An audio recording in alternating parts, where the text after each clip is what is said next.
The Book of Exodus. Exodus chapter 1. These are the names of the sons of Israel, who went to Egypt with Jacob, each with his family: Reuben, Simeon, Levi, and Judah; Issachar, Zebulun, and Benjamin; Dan and Naphtali, Gad and Asher. The descendants of Jacob numbered 70 in all. Joseph was already in Egypt. Now Joseph and all his brothers and all that generation died. But the Israelites were exceedingly fruitful. They multiplied greatly, increased in numbers, and became so numerous that the land was filled with them. Then a new king, to whom Joseph meant nothing, came to power in Egypt. "Look," he said to his people, "the Israelites have become far too numerous for us. Come, we must deal shrewdly with them, or they will become even more numerous, and, if war breaks out, will join our enemies, fight against us, and leave the country." So they put slave masters over them to oppress them with forced labor, and they built Pithom and Ramesses as store cities for Pharaoh. But the more they were oppressed, the more they multiplied and spread. So the Egyptians came to dread the Israelites and worked them ruthlessly. They made their lives bitter with harsh labor in brick and mortar and with all kinds of work in the fields. In all their harsh labor, the Egyptians worked them ruthlessly. The king of Egypt said to the Hebrew midwives, whose names were Shiphrah and Puah, "When you are helping the Hebrew women during childbirth on the delivery stool, if you see that the baby is a boy, kill him. But if it is a girl, let her live." The midwives, however, feared God and did not do what the king of Egypt had told them to do. They let the boys live. Then the king of Egypt summoned the midwives and asked them, "Why have you done this? Why have you let the boys live?" The midwives answered Pharaoh, "Hebrew women are not like Egyptian women. They are vigorous and give birth before the midwives arrive." So God was kind to the midwives, and the people increased and became even more numerous. And because the midwives feared God, he gave them families of their own. Then Pharaoh gave this order to all his people: "Every Hebrew boy that is born you must throw into the Nile, but let every girl live."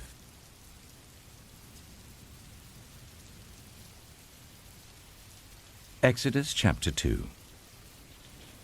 Now a man of the tribe of Levi married a Levite woman, and she became pregnant and gave birth to a son. When she saw that he was a fine child, she hid him for 3 months. But when she could hide him no longer, she got a papyrus basket for him and coated it with tar and pitch. Then she placed the child in it and put it among the reeds along the bank of the Nile. His sister stood at a distance to see what would happen to him. Then Pharaoh's daughter went down to the Nile to bathe, and her attendants were walking along the riverbank. She saw the basket among the reeds and sent her female slaves to get it. She opened it and saw the baby. He was crying, and she felt sorry for him. "This is one of the Hebrew babies," she said. Then his sister asked Pharaoh's daughter, "Shall I go and get one of the Hebrew women to nurse the baby for you?"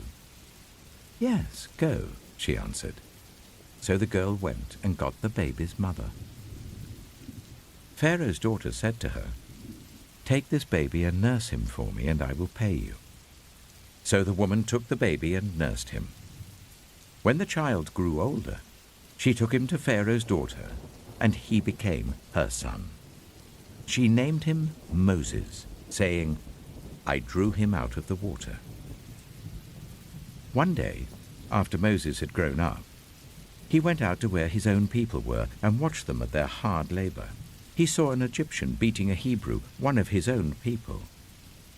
Looking this way and that and seeing no one, he killed the Egyptian and hid him in the sand. The next day he went out and saw 2 Hebrews fighting. He asked the one in the wrong, "Why are you hitting your fellow Hebrew?" The man said, "Who made you ruler and judge over us? Are you thinking of killing me as you killed the Egyptian?" Then Moses was afraid and thought, "What I did must have become known." When Pharaoh heard of this, he tried to kill Moses.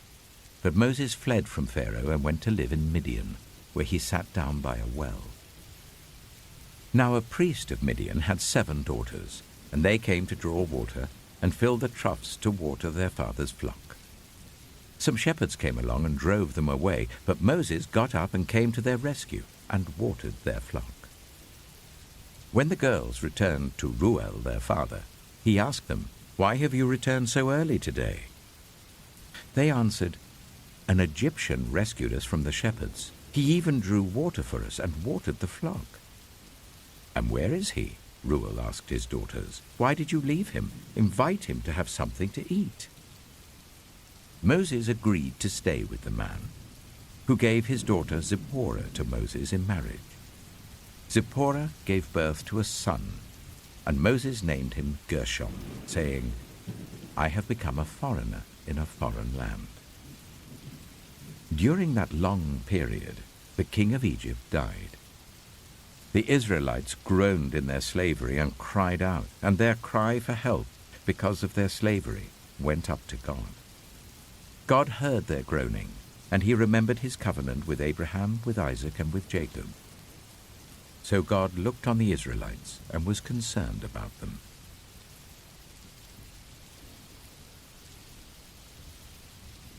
Exodus chapter 3. Now Moses was tending the flock of Jethro, his father-in-law, the priest of Midian. And he led the flock to the far side of the wilderness and came to Horeb, the mountain of God. There the angel of the Lord appeared to him in flames of fire from within a bush.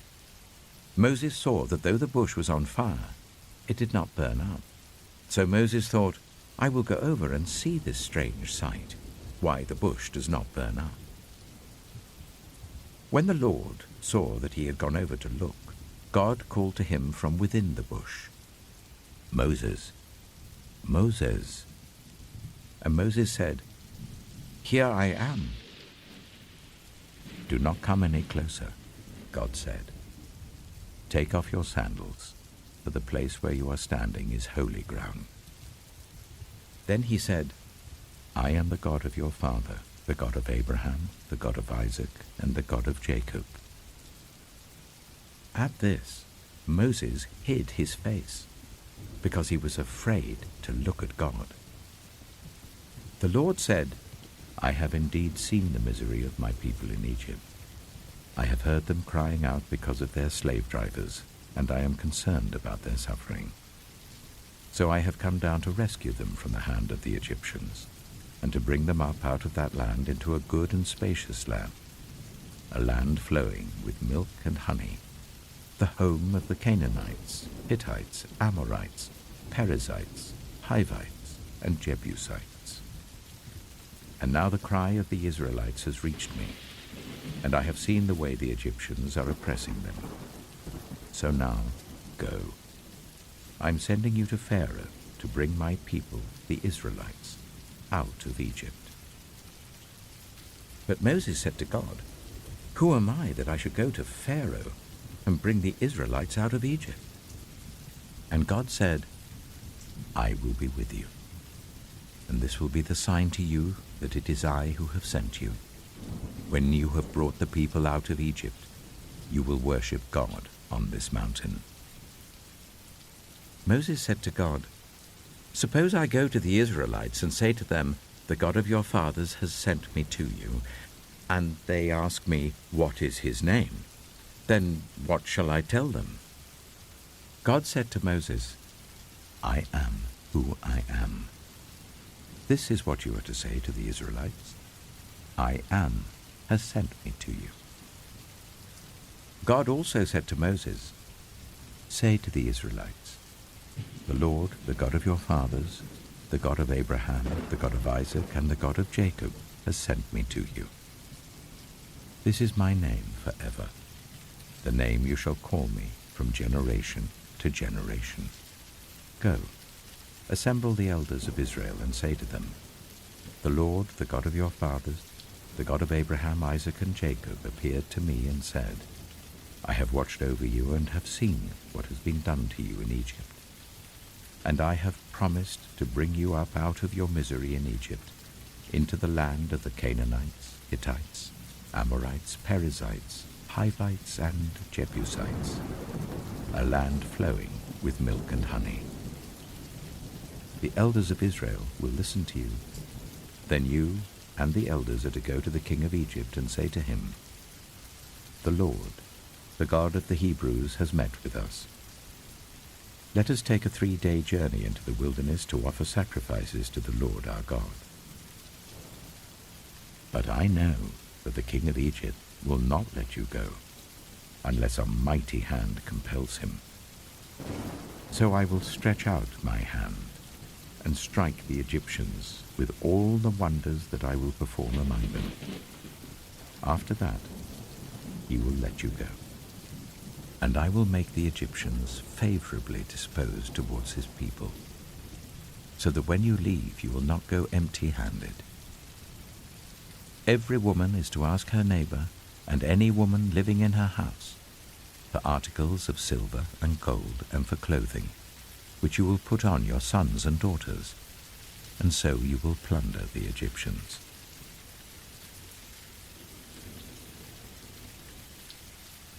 Exodus chapter 4. Moses answered, What if they do not believe me or listen to me and say, The Lord did not appear to you?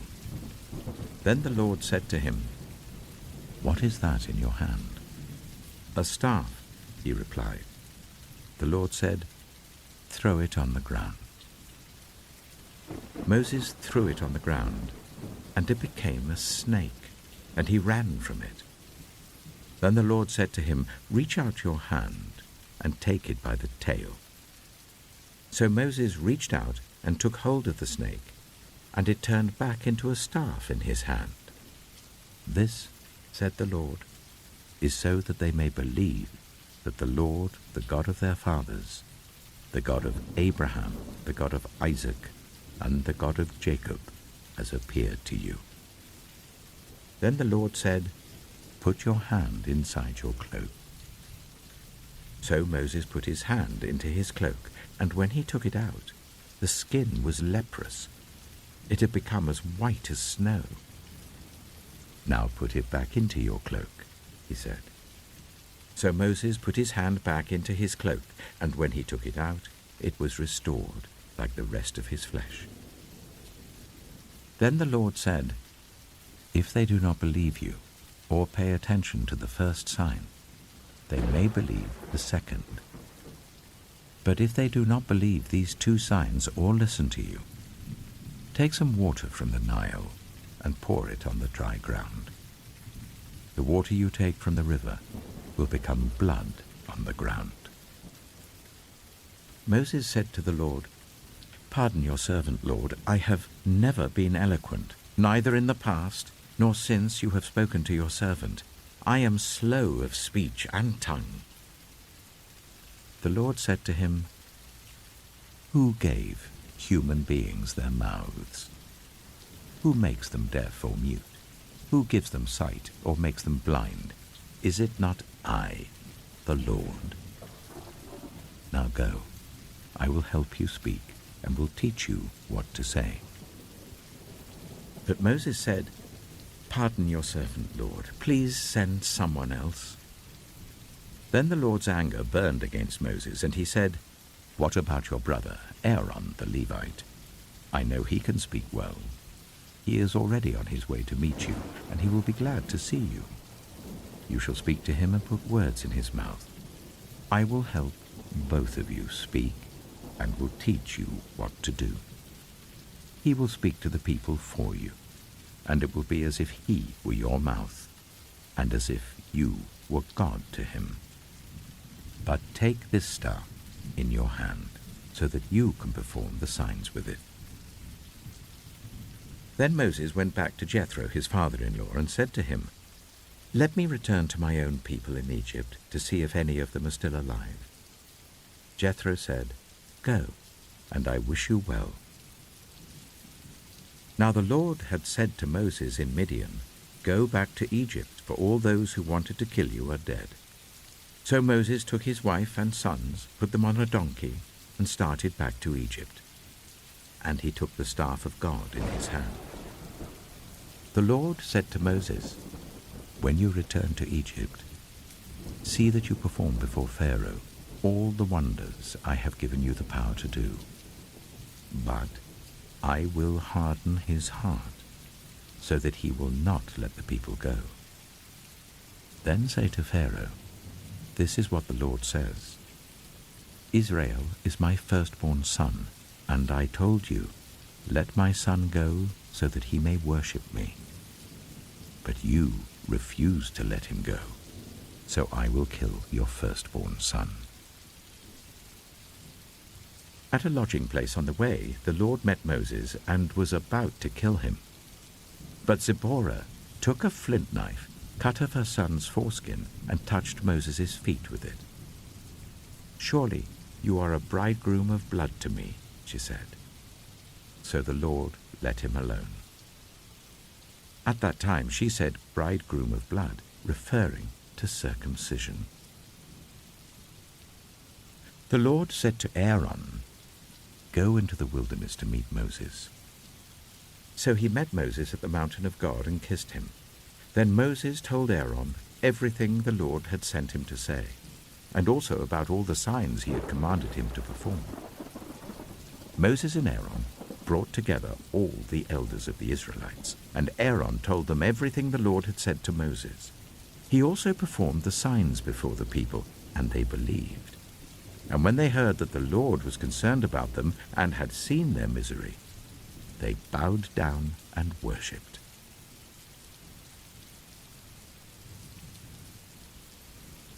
Exodus chapter 5. Afterwards, Moses and Aaron went to Pharaoh and said, "This is what the Lord, the God of Israel, says. Let my people go, so that they may hold a festival to me in the wilderness." Pharaoh said, "Who is the Lord that I should obey him and let Israel go? I do not know the Lord, and I will not let Israel go." Then they said, "The God of the Hebrews has met with us. Now let us take a 3-day journey into the wilderness to offer sacrifices to the Lord our God, or he may strike us with plagues or with the sword." But the king of Egypt said, "Moses and Aaron, why are you taking the people away from their labor? Get back to your work." Then Pharaoh said, "Look, the people of the land are now numerous, and you are stopping them from working."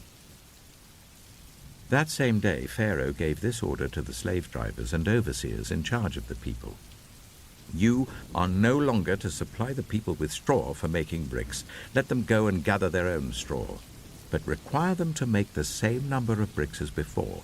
Don't reduce the quota. They're lazy. That is why they're crying out, 'Let us go and sacrifice to our God.' Make the work harder for the people, so that they keep working and pay no attention to lies." Then the slave drivers and the overseers went out and said to the people, "This is what Pharaoh says. I will not give you any more straw. Go and get your own straw wherever you can find it, but your work will not be reduced at all." So the people scattered all over Egypt to gather stubble to use for straw. The slave drivers kept pressing them, saying, "Complete the work required of you for each day, just as when you had straw." And Pharaoh's slave drivers beat the Israelite overseers they had appointed, demanding, "Why haven't you met your quota of bricks yesterday or today as before?" Then the Israelite overseers went and appealed to Pharaoh, "Why have you treated your servants this way? Your servants are given no straw, yet we are told, 'Make bricks.' Your servants are being beaten, but the fault is with your own people." Pharaoh said, "Lazy. That's what you are. Lazy. That is why you keep saying, 'Let us go and sacrifice to the Lord.' Now get to work. You will not be given any straw, yet you must produce your full quota of bricks." The Israelite overseers realized they were in trouble when they were told, "You are not to reduce the number of bricks required of you for each day."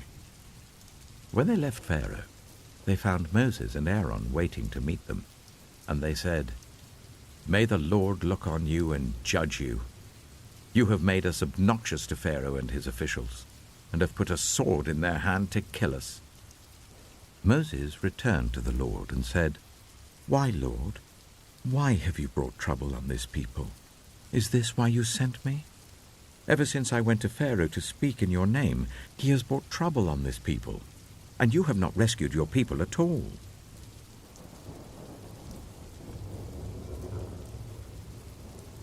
Exodus chapter 6. Then the Lord said to Moses, "Now you will see what I will do to Pharaoh. Because of my mighty hand, he will let them go. Because of my mighty hand, he will drive them out of his country." God also said to Moses, "I am the Lord. I appeared to Abraham, to Isaac, and to Jacob as God Almighty, but by my name, the Lord, I did not make myself known to them. I also established my covenant with them to give them the land of Canaan, where they resided as foreigners. Moreover, I have heard the groaning of the Israelites, whom the Egyptians are enslaving, and I have remembered my covenant.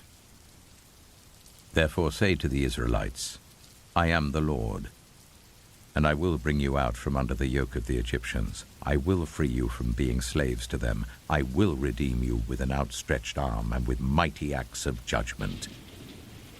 I will take you as my own people, and I will be your God.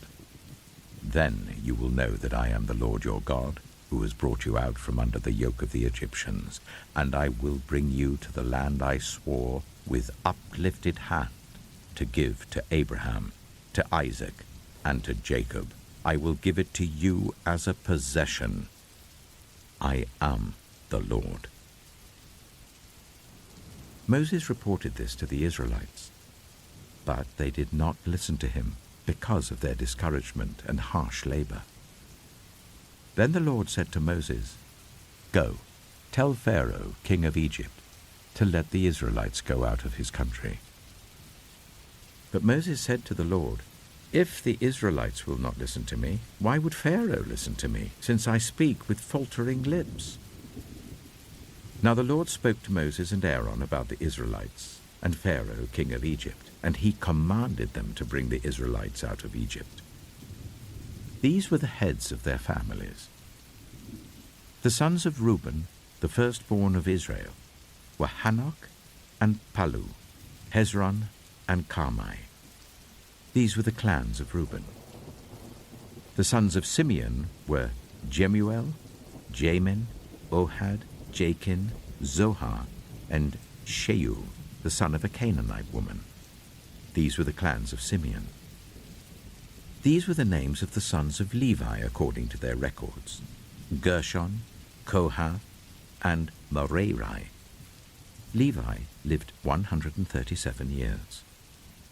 The sons of Gershon by clans were Libni and Shimei. The sons of Kohath were Amram, Ishah, Hebron, and Uzziel. Kohath lived 133 years. The sons of Merari were Mahli and Mushai. These were the clans of Levi according to their records. Amram married his father's sister, Jochebed, who bore him Aaron and Moses. Amram lived 137 years. The sons of Izhar were Korah, Nepheg, and Zikri. The sons of Uzziel were Mishael, Elzaphan, and Sithri. Aaron married Elisheba, daughter of Amminadab and sister of Nahshon, and she bore him Nadab and Abihu, Eleazar and Ithamar. The sons of Korah were Asa, Elkanah, and Abiasaph. These were the Koharite clans.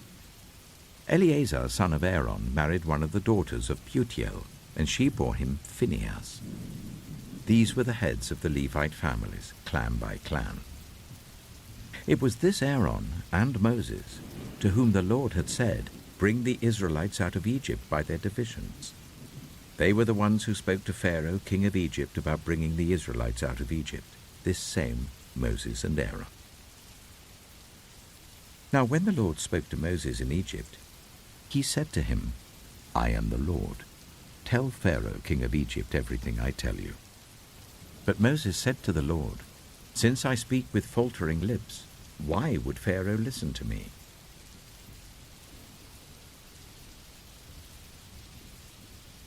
Exodus chapter 7. Then the Lord said to Moses, See, I have made you like God to Pharaoh, and your brother Aaron will be your prophet. You are to say everything I command you, and your brother Aaron is to tell Pharaoh to let the Israelites go out of his country.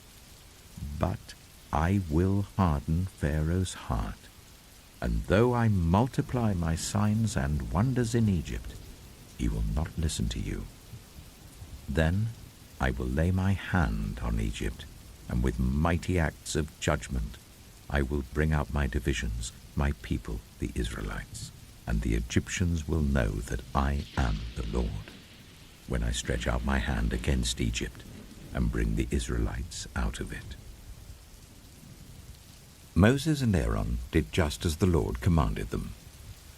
Moses was 80 years old, and Aaron 83, when they spoke to Pharaoh. The Lord said to Moses and Aaron, When Pharaoh says to you, Perform a miracle, then say to Aaron, Take your staff and throw it down before Pharaoh, and it will become a snake. So Moses and Aaron went to Pharaoh and did just as the Lord commanded. Aaron threw his staff down in front of Pharaoh and his officials, and it became a snake. Pharaoh then summoned the wise men and sorcerers, and the Egyptian magicians also did the same things by their secret arts. Each one threw down his staff, and it became a snake. But Aaron's staff swallowed up their staffs. Yet Pharaoh's heart became hard, and he would not listen to them, just as the Lord had said. Then the Lord said to Moses, Pharaoh's heart is unyielding. He refuses to let the people go. Go to Pharaoh in the morning as he goes out to the river. Confront him on the bank of the Nile, and take in your hand the staff that was changed into a snake. Then say to him, The Lord, the God of the Hebrews, has sent me to say to you, Let my people go, so that they may worship me in the wilderness. But until now you have not listened. This is what the Lord says. By this you will know that I am the Lord. With this staff that is in my hand, I will strike the water of the Nile, and it will be changed into blood. The fish in the Nile will die, and the river will stink. The Egyptians will not be able to drink its water. The Lord said to Moses, Tell Aaron, Take your staff and stretch out your hand over the waters of Egypt, over the streams and canals, over the ponds and all the reservoirs, and they will turn to blood. Blood will be everywhere in Egypt, even in vessels of wood and stone. Moses and Aaron did just as the Lord had commanded. He raised his staff in the presence of Pharaoh and his officials and struck the water of the Nile, and all the water was changed into blood. The fish in the Nile died, and the river smelled so bad that the Egyptians could not drink its water. Blood was everywhere in Egypt. But the Egyptian magicians did the same things by their secret arts, and Pharaoh's heart became hard. He would not listen to Moses and Aaron, just as the Lord had said. Instead, he turned and went into his palace, and did not take even this to heart. And all the Egyptians dug along the Nile to get drinking water, because they could not drink the water of the river. 7 days passed after the Lord struck the Nile.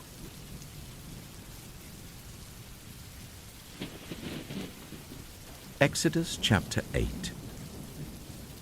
Then the Lord said to Moses, Go to Pharaoh and say to him, This is what the Lord says. Let my people go, so that they may worship me. If you refuse to let them go, I will send a plague of frogs on your whole country.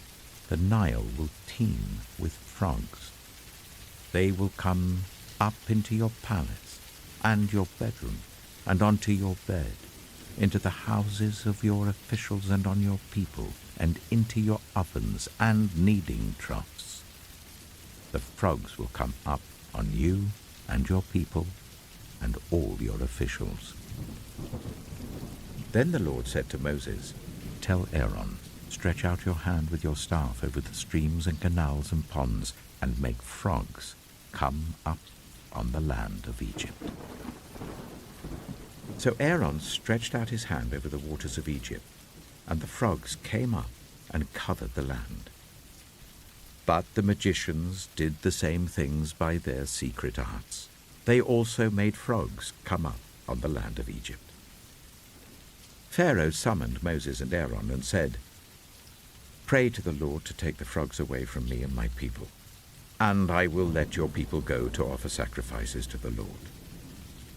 Moses said to Pharaoh, "I leave to you the honor of setting the time for me to pray for you and your officials and your people, that you and your houses may be rid of the frogs, except for those that remain in the Nile." "Tomorrow," Pharaoh said. Moses replied, "It will be as you say, so that you may know there is no one like the Lord our God. The frogs will leave you and your houses, your officials and your people. They will remain only in the Nile." After Moses and Aaron left Pharaoh, Moses cried out to the Lord about the frogs he had brought on Pharaoh, and the Lord did what Moses asked. The frogs died in the houses, in the courtyards, and in the fields. They were piled into heaps, and the land reeked of them. But when Pharaoh saw that there was relief, he hardened his heart and would not listen to Moses and Aaron, just as the Lord had said. Then the Lord said to Moses, "Tell Aaron, stretch out your staff and strike the dust of the ground, and throughout the land of Egypt the dust will become gnats." They did this, and when Aaron stretched out his hand with the staff and struck the dust of the ground, gnats came on people and animals. All the dust throughout the land of Egypt became gnats.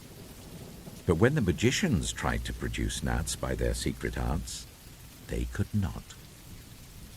Since the gnats were on people and animals everywhere, the magicians said to Pharaoh, "This is the finger of God." But Pharaoh's heart was hard, and he would not listen, just as the Lord had said. Then the Lord said to Moses, "Get up early in the morning and confront Pharaoh as he goes to the river, and say to him, 'This is what the Lord says. Let my people go, so that they may worship me. If you do not let my people go, I will send swarms of flies on you and your officials, on your people, and into your houses. The houses of the Egyptians will be full of flies. Even the ground will be covered with them. But on that day, I will deal differently with the land of Goshen, where my people live. No swarms of flies will be there, so that you will know that I, the Lord, am in this land. I will make a distinction between my people and your people. This sign will occur tomorrow." And the Lord did this. Dense swarms of flies poured into Pharaoh's palace and into the houses of his officials. Throughout Egypt the land was ruined by the flies. Then Pharaoh summoned Moses and Aaron and said, "Go, sacrifice to your God here in the land." But Moses said, "That would not be right. The sacrifices we offer the Lord our God would be detestable to the Egyptians. And if we offer sacrifices that are detestable in their eyes, will they not stone us? We must take a 3-day journey into the wilderness to offer sacrifices to the Lord our God, as he commands us." Pharaoh said, "I will let you go to offer sacrifices to the Lord your God in the wilderness, but you must not go very far. Now pray for me." Moses answered, As soon as I leave you, I will pray to the Lord, and tomorrow the flies will leave Pharaoh and his officials and his people. Only let Pharaoh be sure that he does not act deceitfully again by not letting the people go to offer sacrifices to the Lord." Then Moses left Pharaoh and prayed to the Lord, and the Lord did what Moses asked. The flies left Pharaoh and his officials and his people. Not a fly remained. But this time also Pharaoh hardened his heart and would not let the people go.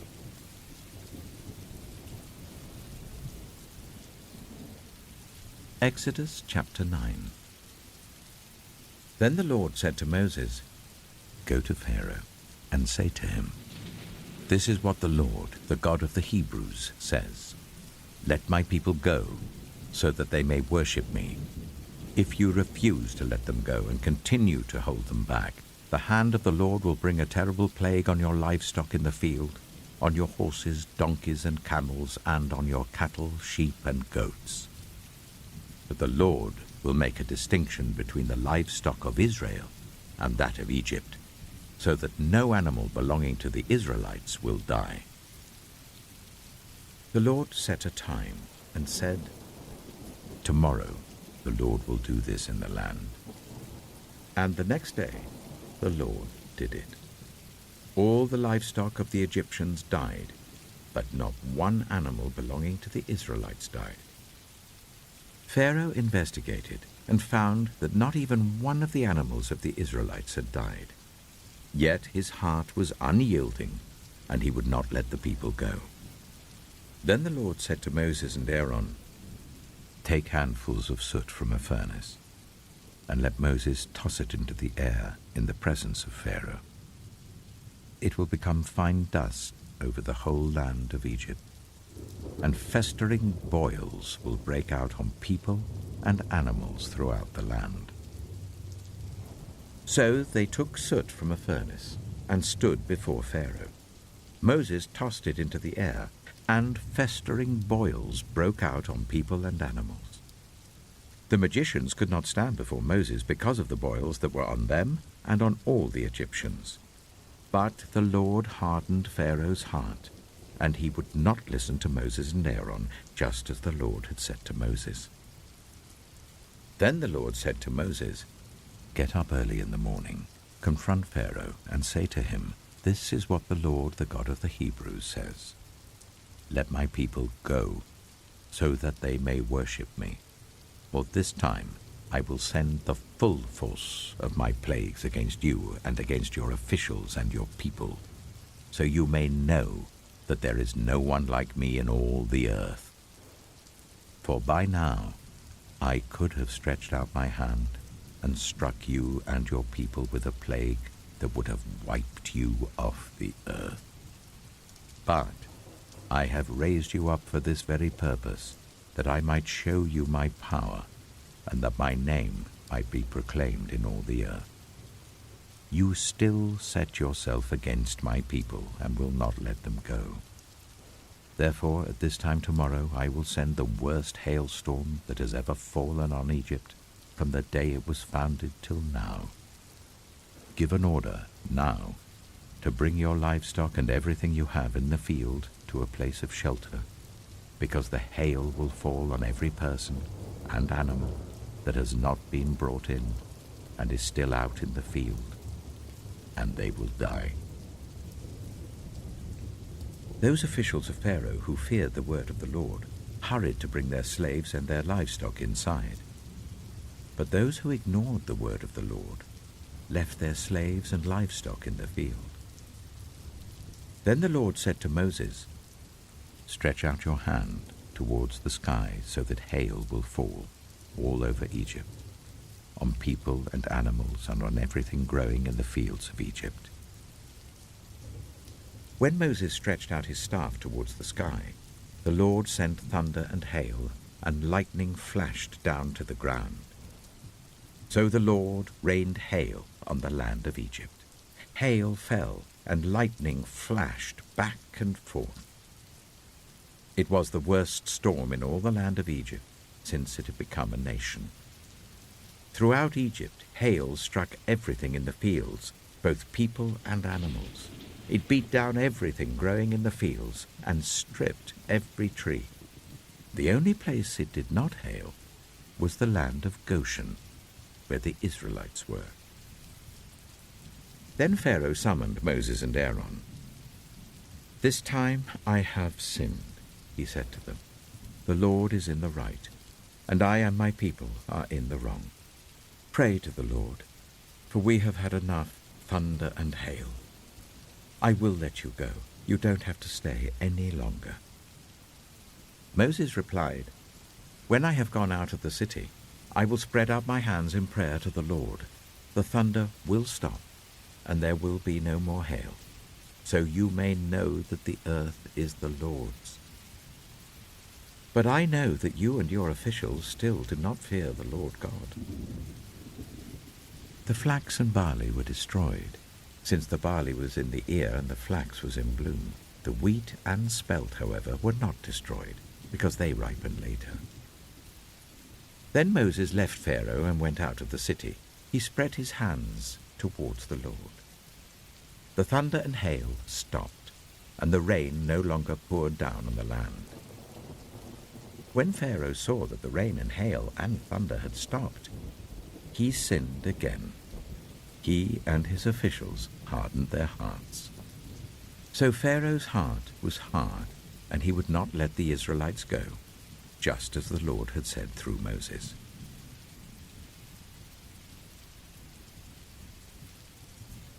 Exodus chapter 10.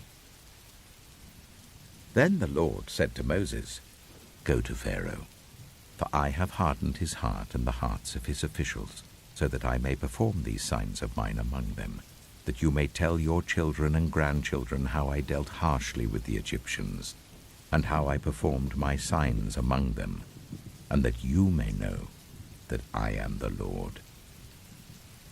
So Moses and Aaron went to Pharaoh and said to him, "This is what the Lord, the God of the Hebrews, says. How long will you refuse to humble yourself before me? Let my people go, so that they may worship me. If you refuse to let them go, I will bring locusts into your country tomorrow. They will cover the face of the ground so that it cannot be seen.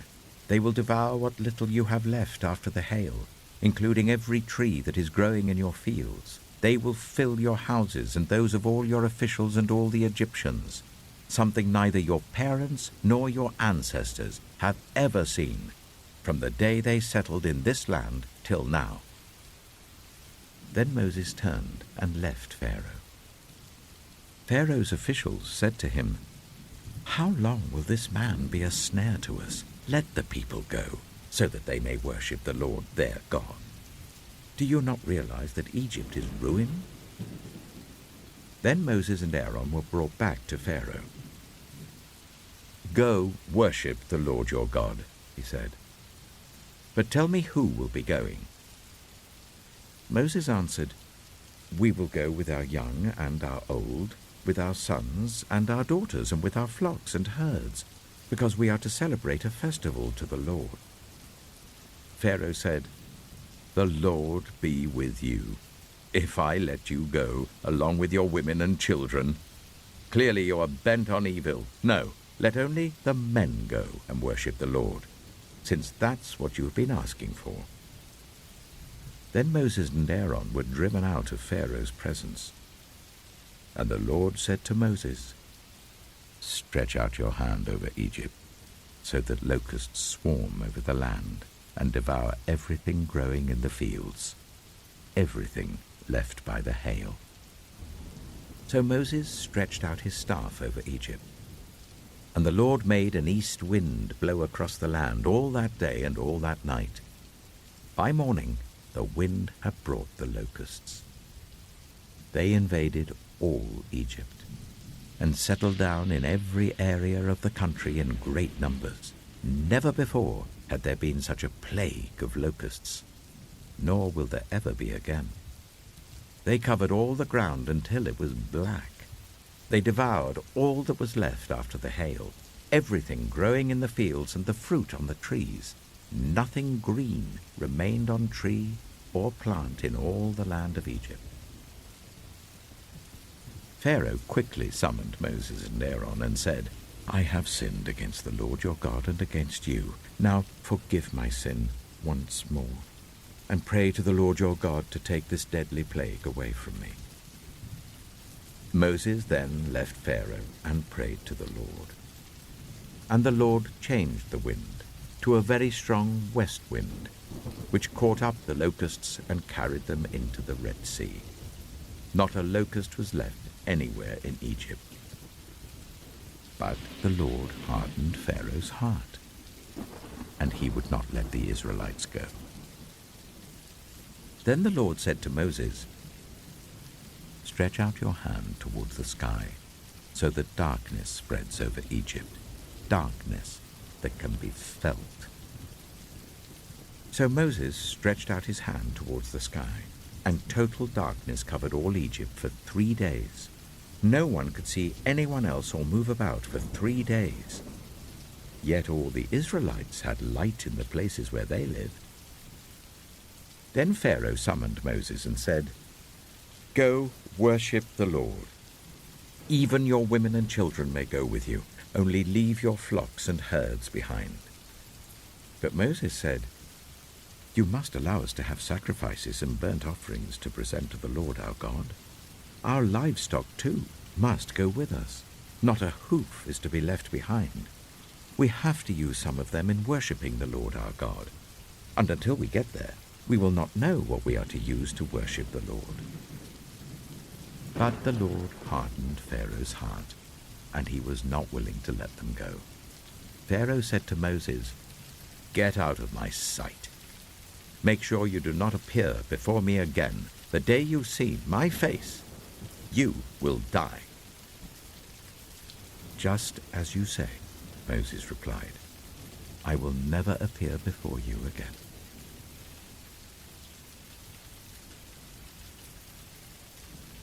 Exodus chapter 11. Now the Lord said to Moses, I will bring one more plague on Pharaoh and on Egypt. After that, he will let you go from here, and when he does, he will drive you out completely. Tell the people that men and women alike are to ask their neighbors for articles of silver and gold. The Lord made the Egyptians favorably disposed towards the people, and Moses himself was highly regarded in Egypt by Pharaoh's officials and by the people. So Moses said, This is what the Lord says, About midnight I will go throughout Egypt. Every firstborn son in Egypt will die, from the firstborn son of Pharaoh who sits on the throne to the firstborn son of the female slave who is at her handmill, and all the firstborn of the cattle as well.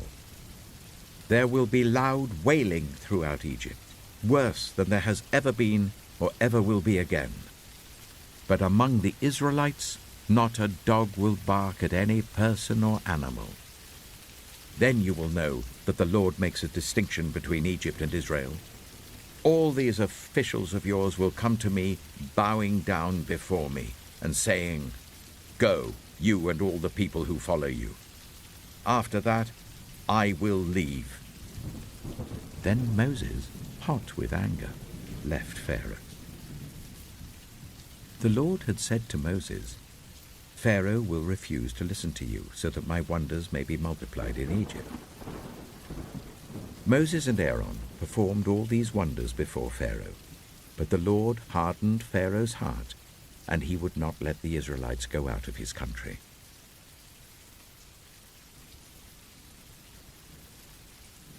Exodus chapter 12. The Lord said to Moses and Aaron in Egypt, This month is to be for you the first month of your year. Tell the whole community of Israel that on the 10th day of this month, each man is to take a lamb for his family, one for each household. If any household is too small for a whole lamb, they must share one with their nearest neighbor, having taken into account the number of people there are. You are to determine the amount of lamb needed in accordance with what each person will eat. The animals you choose must be year-old males, without defect, and you may take them from the sheep or the goats. Take care of them until the 14th day of the month, when all the members of the community of Israel must slaughter them at twilight. Then they are to take some of the blood and put it on the sides and tops of the door frames of the houses where they eat the lambs. That same night they are to eat the meat roasted over the fire, along with bitter herbs and bread made without yeast. Do not eat the meat raw or boiled in water, but roast it over a fire, with the head, legs, and internal organs. Do not leave any of it till morning. If some is left till morning, you must burn it. This is how you are to eat it, with your cloak tucked into your belt, your sandals on your feet, and your staff in your hand. Eat it in haste. It is the Lord's Passover. On that same night, I will pass through Egypt, and strike down every firstborn of both people and animals, and I will bring judgment on all the gods of Egypt. I am the Lord. The blood will be a sign for you on the houses where you are, and when I see the blood, I will pass over you. No destructive plague will touch you when I strike Egypt. This is a day you are to commemorate. For the generations to come you shall celebrate it as a festival to the Lord, a lasting ordinance. For 7 days you are to eat bread made without yeast. On the first day remove the yeast from your houses, for whoever eats anything with yeast in it from the first day until the 7th must be cut off from Israel. On the first day hold a sacred assembly, and another one on the 7th day. Do no work at all on these days, except to prepare food for everyone to eat. That is all you may do. Celebrate the festival of unleavened bread, because it was on this very day that I brought your divisions out of Egypt. Celebrate this day as a lasting ordinance for the generations to come. In the first month you are to eat bread made without yeast, from the evening of the 14th day until the evening of the 21st day. For 7 days no yeast is to be found in your houses, and anyone, whether foreigner or native born, who eats anything with yeast in it must be cut off from the community of Israel. Eat nothing made with yeast. Wherever you live, you must eat unleavened bread. Then Moses summoned all the elders of Israel and said to them, Go at once and select the animals for your families and slaughter the Passover lamb. Take a bunch of hyssop, dip it into the blood in the basin, and put some of the blood on the top and on both sides of the doorframe. None of you shall go out of the door of your house until morning. When the Lord goes through the land to strike down the Egyptians, he will see the blood on the top and sides of the doorframe and will pass over that doorway, and he will not permit the destroyer to enter your houses and strike you down. Obey these instructions as a lasting ordinance for you and your descendants. When you enter the land that the Lord will give you as he promised, observe this ceremony. And when your children ask you, What does this ceremony mean to you? Then tell them, It is the Passover sacrifice to the Lord, who passed over the houses of the Israelites in Egypt and spared our homes when he struck down the Egyptians. Then the people bowed down and worshipped. The Israelites did just what the Lord commanded Moses and Aaron. At midnight, the Lord struck down all the firstborn in Egypt, from the firstborn of Pharaoh who sat on the throne, to the firstborn of the prisoner who was in the dungeon, and the firstborn of all the livestock as well.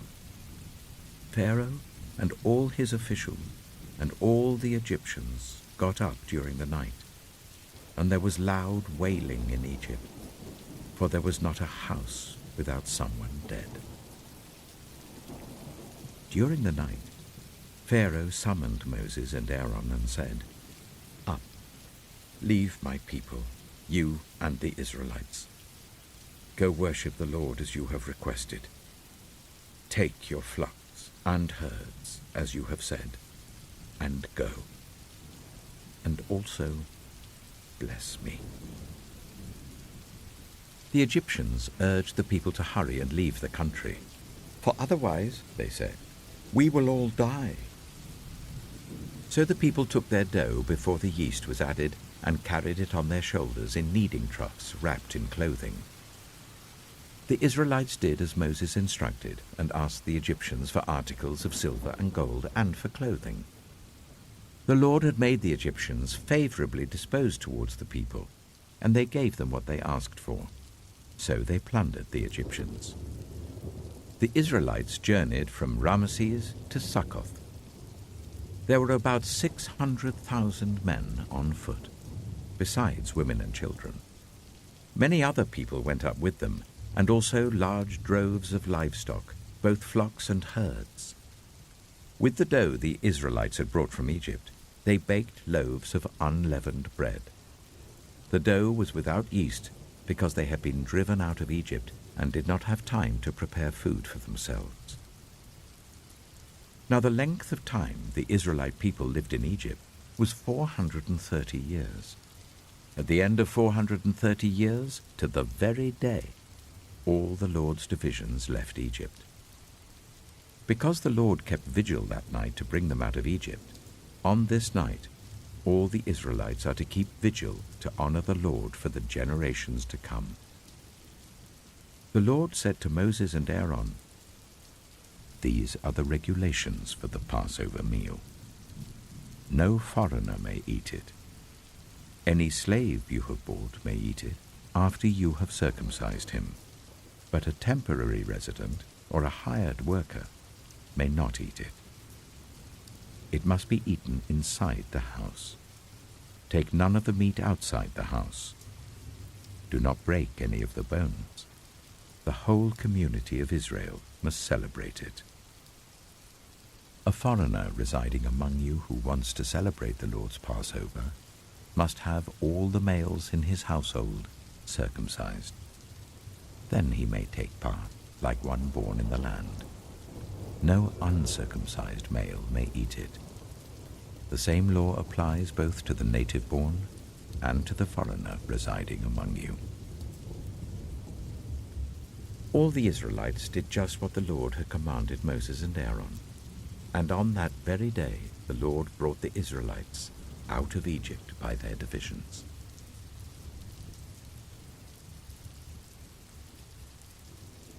Exodus chapter 13. The Lord said to Moses, "Consecrate to me every firstborn male. The first offspring of every womb among the Israelites belongs to me, whether human or animal." Then Moses said to the people, "Commemorate this day, the day you came out of Egypt, out of the land of slavery, because the Lord brought you out of it with a mighty hand. Eat nothing containing yeast. Today, in the month of Aviv, you are leaving. When the Lord brings you into the land of the Canaanites, Hittites, Amorites, Hivites, and Jebusites, the land he swore to your ancestors to give you, a land flowing with milk and honey, you are to observe this ceremony in this month. For 7 days eat bread made without yeast, and on the 7th day hold a festival to the Lord. Eat unleavened bread during those 7 days. Nothing with yeast in it is to be seen among you, nor shall any yeast be seen anywhere within your borders. On that day tell your son, I do this because of what the Lord did for me when I came out of Egypt. This observance will be for you like a sign on your hand and a reminder on your forehead that this law of the Lord is to be on your lips. For the Lord brought you out of Egypt with his mighty hand. You must keep this ordinance at the appointed time, year after year. After the Lord brings you into the land of the Canaanites and gives it to you, as he promised on oath to you and your ancestors, you are to give over to the Lord the first offspring of every womb. All the firstborn males of your livestock belong to the Lord. Redeem with a lamb every firstborn donkey. But if you do not redeem it, break its neck. Redeem every firstborn among your sons. In the days to come, when your son asks you, "What does this mean?" say to him, "With a mighty hand the Lord brought us out of Egypt, out of the land of slavery. When Pharaoh stubbornly refused to let us go, the Lord killed the firstborn of both people and animals in Egypt. This is why I sacrifice to the Lord the first male offspring of every womb, and redeem each of my firstborn sons. And it will be like a sign on your hand, and a symbol on your forehead, that the Lord brought us out of Egypt with his mighty hand."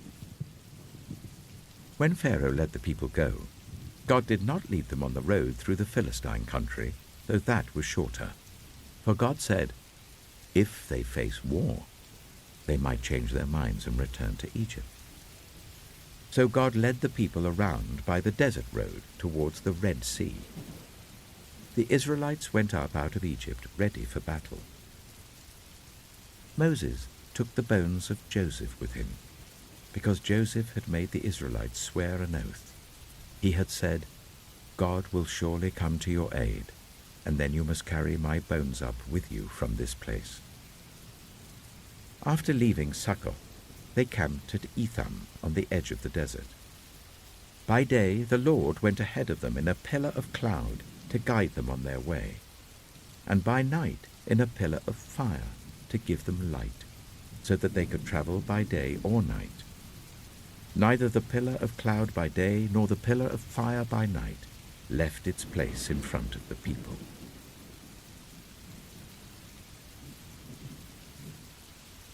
Exodus chapter 14. Then the Lord said to Moses, "Tell the Israelites to turn back and camp near Pi-hahiroth, between Migdol and the sea. They are to camp by the sea, directly opposite Baal-zephon. Pharaoh will think the Israelites are wandering around the land in confusion, hemmed in by the desert. And I will harden Pharaoh's heart, and he will pursue them. But I will gain glory for myself through Pharaoh and all his army, and the Egyptians will know that I am the Lord." So the Israelites did this. When the king of Egypt was told that the people had fled, Pharaoh and his officials changed their minds about them and said, "What have we done?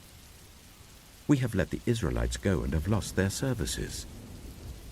So he had his chariot made ready and took his army with them.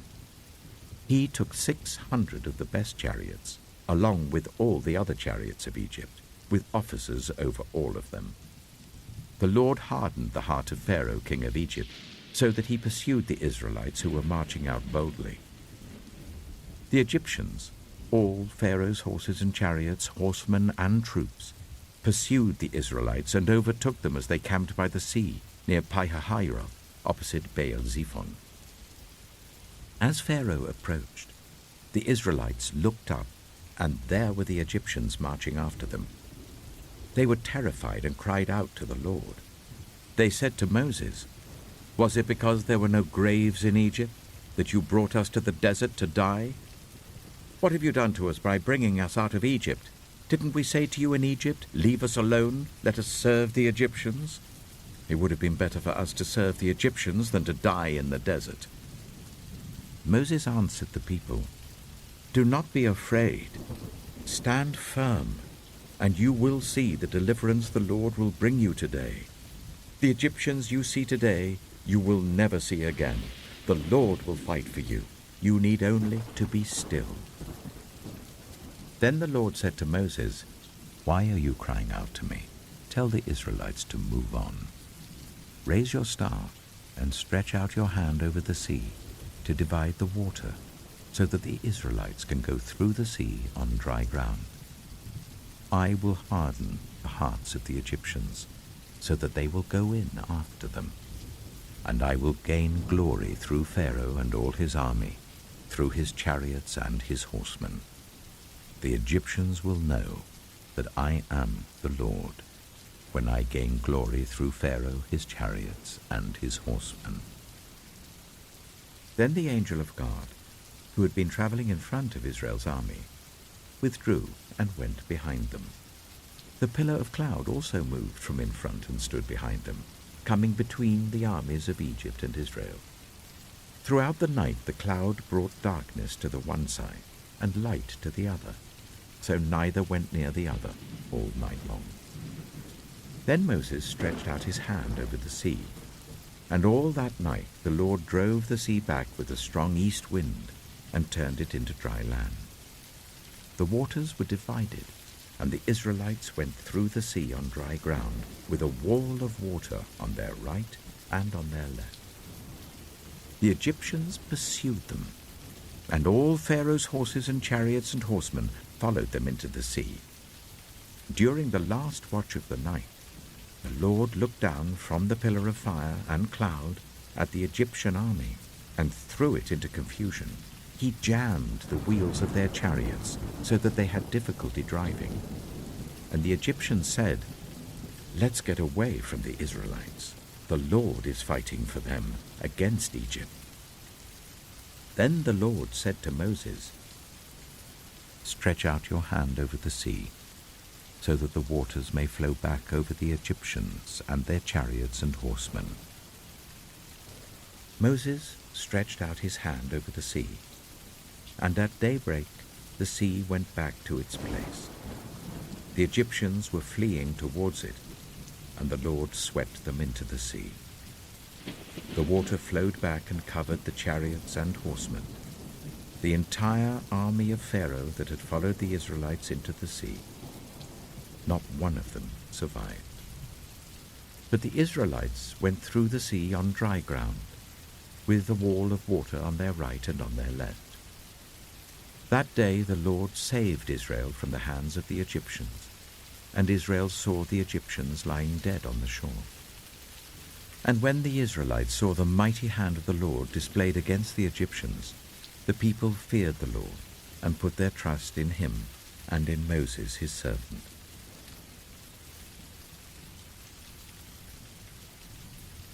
Exodus chapter 15. Then Moses and the Israelites sang this song to the Lord. "I will sing to the Lord, for he is highly exalted. Both horse and driver he has hurled into the sea. The Lord is my strength and my defense. He has become my salvation. He is my God, and I will praise him, my father's God, and I will exalt him. The Lord is a warrior. The Lord is his name. Pharaoh's chariots and his army he has hurled into the sea. The best of Pharaoh's officers are drowned in the Red Sea. The deep waters have covered them. They sank to the depths like a stone. Your right hand, Lord, was majestic in power. Your right hand, Lord, shattered the enemy. In the greatness of your majesty you threw down those who opposed you. You unleashed your burning anger. It consumed them like stubble. By the blast of your nostrils the waters piled up. The surging waters stood up like a wall. The deep waters congealed in the heart of the sea. The enemy boasted, "I will pursue, I will overtake them, I will divide the spoils, I will gorge myself on them, I will draw my sword, and my hand will destroy them." But you blew with your breath, and the sea covered them. They sank like lead in the mighty waters. Who among the gods is like you, Lord? Who is like you, majestic in holiness, awesome in glory, working wonders? You stretch out your right hand, and the earth swallows your enemies. In your unfailing love you will lead the people you have redeemed. In your strength you will guide them to your holy dwelling. The nations will hear and tremble. Anguish will grip the people of Philistia. The chiefs of Edom will be terrified. The leaders of Moab will be seized with trembling. The people of Canaan will melt away. Terror and dread will fall on them. By the power of your arm, they will be as still as a stone. Until your people pass by, Lord, until the people you bought pass by. You will bring them in and plant them on the mountain of your inheritance, the place, Lord, you made for your dwelling, the sanctuary, Lord, your hands established. The Lord reigns forever and ever. When Pharaoh's horses, chariots, and horsemen went into the sea, the Lord brought the waters of the sea back over them, but the Israelites walked through the sea on dry ground. Then Miriam, the prophet, Aaron's sister, took a tambourine in her hand, and all the women followed her with tambourines and dancing. Miriam sang to them, "Sing to the Lord, for he is highly exalted.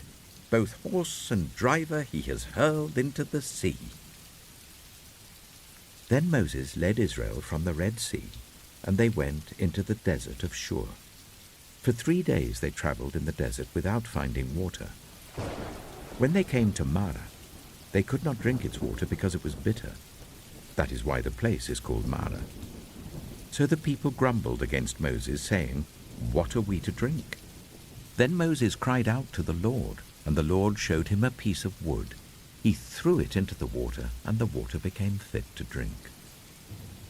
There the Lord issued a ruling and instruction for them and put them to the test. He said, "If you listen carefully to the Lord your God and do what is right in his eyes, if you pay attention to his commands and keep all his decrees, I will not bring on you any of the diseases I brought on the Egyptians, for I am the Lord who heals you." Then they came to Elim, where there were 12 springs and 70 palm trees, and they camped there near the water.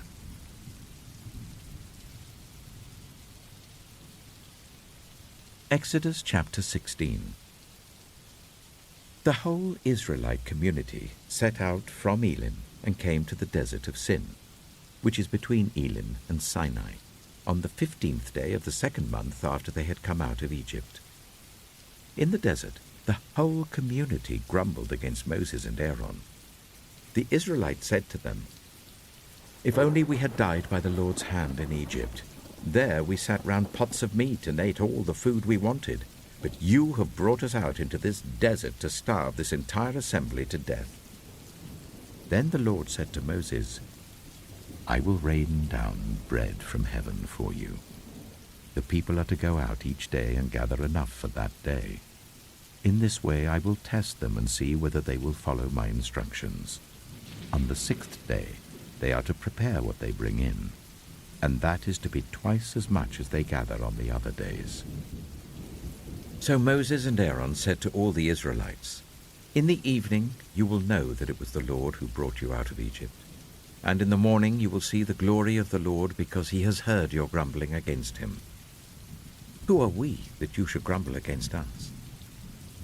Moses also said, "You will know that it was the Lord when he gives you meat to eat in the evening, and all the bread you want in the morning, because he has heard your grumbling against him. Who are we? You are not grumbling against us, but against the Lord." Then Moses told Aaron, "Say to the entire Israelite community, 'Come before the Lord, for he has heard your grumbling.'" While Aaron was speaking to the whole Israelite community, they looked towards the desert, and there was the glory of the Lord appearing in the cloud.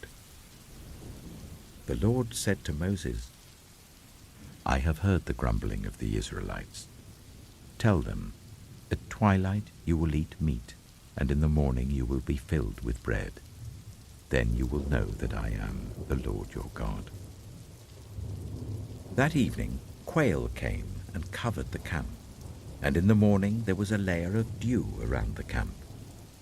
When the dew was gone, thin flakes like frost on the ground appeared on the desert floor. When the Israelites saw it, they said to each other, "What is it?"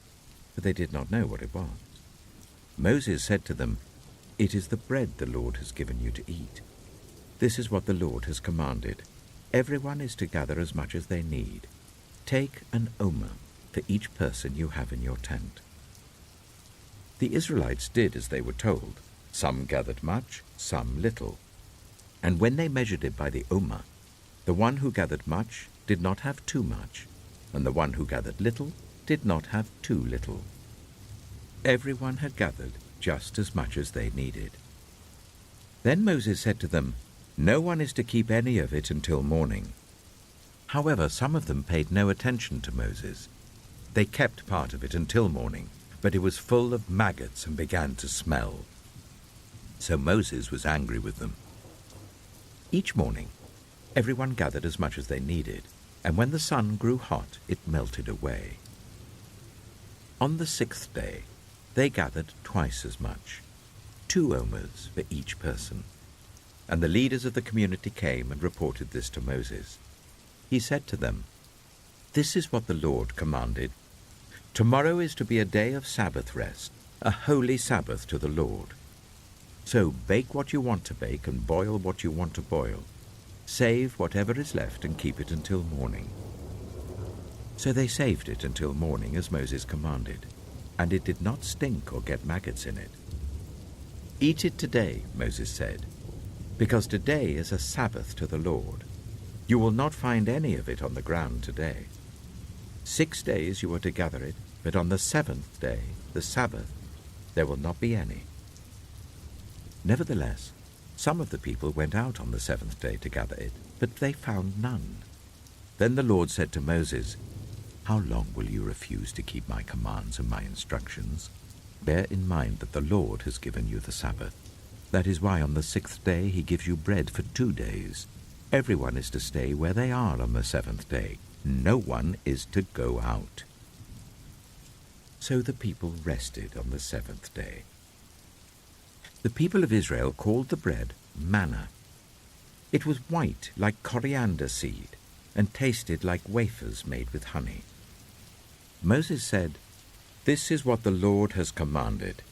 Take an omer of manna and keep it for the generations to come, so that they can see the bread I gave you to eat in the wilderness when I brought you out of Egypt." So Moses said to Aaron, "Take a jar and put an omer of manna in it. Then place it before the Lord to be kept for the generations to come." As the Lord commanded Moses, Aaron put the manna with the tablets of the covenant law that it might be preserved. The Israelites ate manna for 40 years, until they came to a land that was settled. They ate manna until they reached the border of Canaan. An omer is 1/10 of an ephah.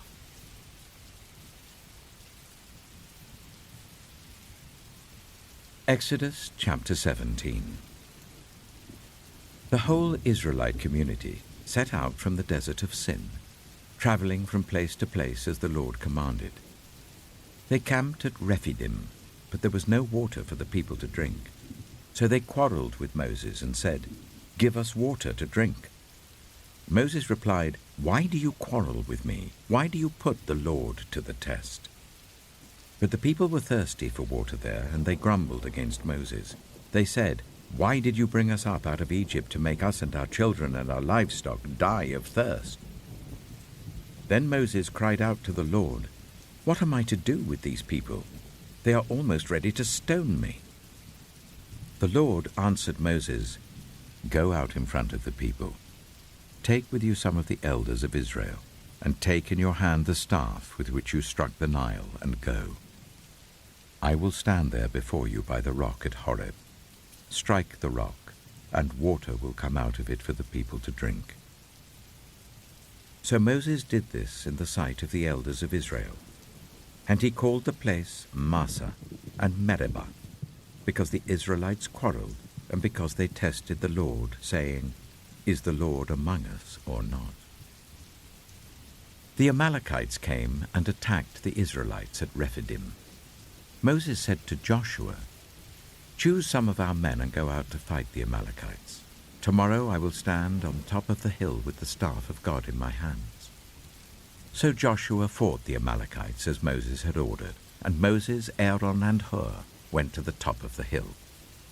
As long as Moses held up his hands, the Israelites were winning, but whenever he lowered his hands, the Amalekites were winning.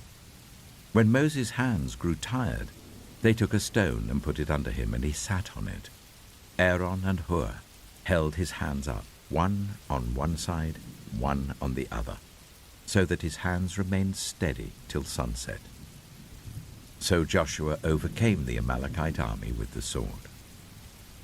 Then the Lord said to Moses, "Write this on a scroll as something to be remembered, and make sure that Joshua hears it, because I will completely blot out the name of Amalek from under heaven." Moses built an altar and called it, "The Lord is my banner." He said, "Because hands were lifted up against the throne of the Lord will be at war against the Amalekites from generation to generation."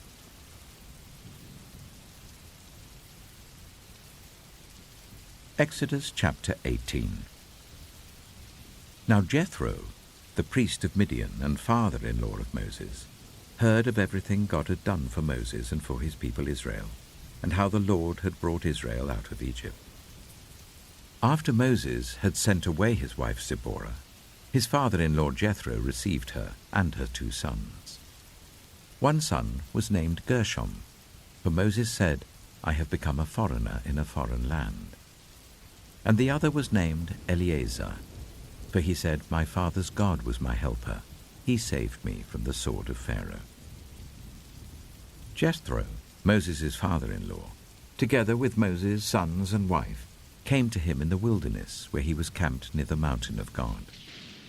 Jethro had sent word to him, "I, your father-in-law Jethro, am coming to you with your wife and her 2 sons."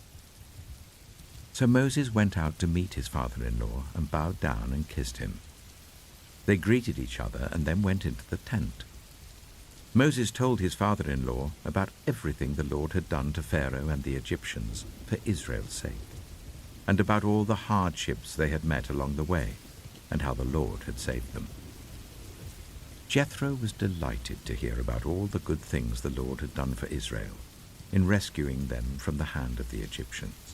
He said, "Praise be to the Lord, who rescued you from the hand of the Egyptians and of Pharaoh, and who rescued the people from the hand of the Egyptians. Now I know that the Lord is greater than all other gods, for he did this to those who had treated Israel arrogantly." Then Jethro, Moses' father-in-law, brought a burnt offering and other sacrifices to God. And Aaron came with all the elders of Israel to eat a meal with Moses' father-in-law in the presence of God. The next day, Moses took his seat to serve as judge for the people, and they stood round him from morning till evening. When his father-in-law saw all that Moses was doing for the people, he said, "What is this you are doing for the people? Why do you alone sit as judge, while all these people stand round you from morning till evening?" Moses answered him, "Because the people come to me to seek God's will. Whenever they have a dispute, it is brought to me, and I decide between the parties and inform them of God's decrees and instructions." Moses' father-in-law replied, "What you are doing is not good. You and these people who come to you will only wear yourselves out. The work is too heavy for you. You cannot handle it alone. Listen now to me, and I will give you some advice, and may God be with you. You must be the people's representative before God and bring their disputes to him. Teach them his decrees and instructions, and show them the way they are to live and how they are to behave. But select capable men from all the people, men who fear God, trustworthy men who hate dishonest gain, and appoint them as officials over thousands, hundreds, fifties, and tens. Let them serve as judges for the people at all times. But let them bring every difficult case to you. The simple cases they can decide themselves. That will make your load lighter, because they will share it with you.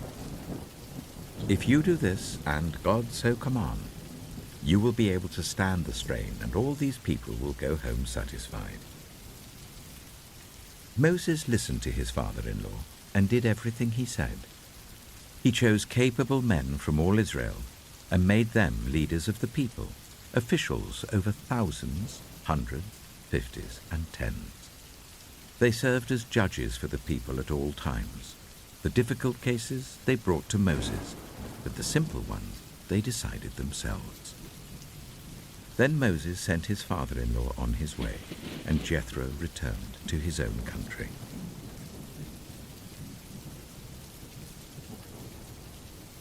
Exodus chapter 19. On the first day of the 3rd month, after the Israelites left Egypt, on that very day, they came to the desert of Sinai. After they set out from Rephidim, they entered the desert of Sinai, and Israel camped there in the desert in front of the mountain. Then Moses went up to God, and the Lord called to him from the mountain and said, "This is what you are to say to the descendants of Jacob, and what you are to tell the people of Israel. You yourselves have seen what I did to Egypt, and how I carried you on eagle's wings and brought you to myself. Now, if you obey me fully and keep my covenant, then out of all nations you will be my treasured possession. Although the whole earth is mine, you will be for me a kingdom of priests and a holy nation. These are the words you are to speak to the Israelites."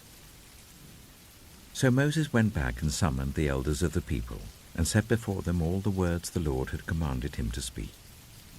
The people all responded together, "We will do everything the Lord has said." So Moses brought their answer back to the Lord. The Lord said to Moses, "I am going to come to you in a dense cloud, so that the people will hear me speaking with you and will always put their trust in you." Then Moses told the Lord what the people had said, and the Lord said to Moses, "Go to the people and consecrate them today and tomorrow. Make them wash their clothes and be ready by the 3rd day, because on that day the Lord will come down on Mount Sinai in the sight of all the people. Put limits for the people around the mountain and tell them, 'Be careful that you do not approach the mountain or touch the foot of it. Whoever touches the mountain is to be put to death. They are to be stoned or shot with arrows. Not a hand is to be laid on them. No person or animal shall be permitted to live. Only when the ram's horn sounds a long blast may they approach the mountain." After Moses had gone down the mountain to the people, he consecrated them, and they washed their clothes. Then he said to the people, "Prepare yourselves for the 3rd day. Abstain from sexual relations." On the morning of the 3rd day, there was thunder and lightning, with a thick cloud over the mountain, and a very loud trumpet blast. Everyone in the camp trembled. Then Moses led the people out of the camp to meet with God, and they stood at the foot of the mountain. Mount Sinai was covered with smoke, because the Lord descended on it in fire. The smoke billowed up from it like smoke from a furnace, and the whole mountain trembled violently. As the sound of the trumpet grew louder and louder, Moses spoke, and the voice of God answered him. The Lord descended to the top of Mount Sinai and called Moses to the top of the mountain. So Moses went up, and the Lord said to him, "Go down and warn the people, so they do not force their way through to see the Lord, and many of them perish. Even the priests who approach the Lord must consecrate themselves, or the Lord will break out against them." Moses said to the Lord, "The people cannot come up Mount Sinai because you yourself warned us. Put limits around the mountain and set it apart as holy." The Lord replied, "Go down and bring Aaron up with you. But the priests and the people must not force their way through to come up to the Lord, or he will break out against them." So Moses went down to the people and told them.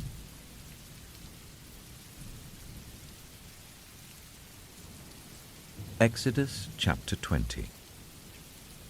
And God spoke all these words: "I am the Lord your God, who brought you out of Egypt, out of the land of slavery. You shall have no other gods before me.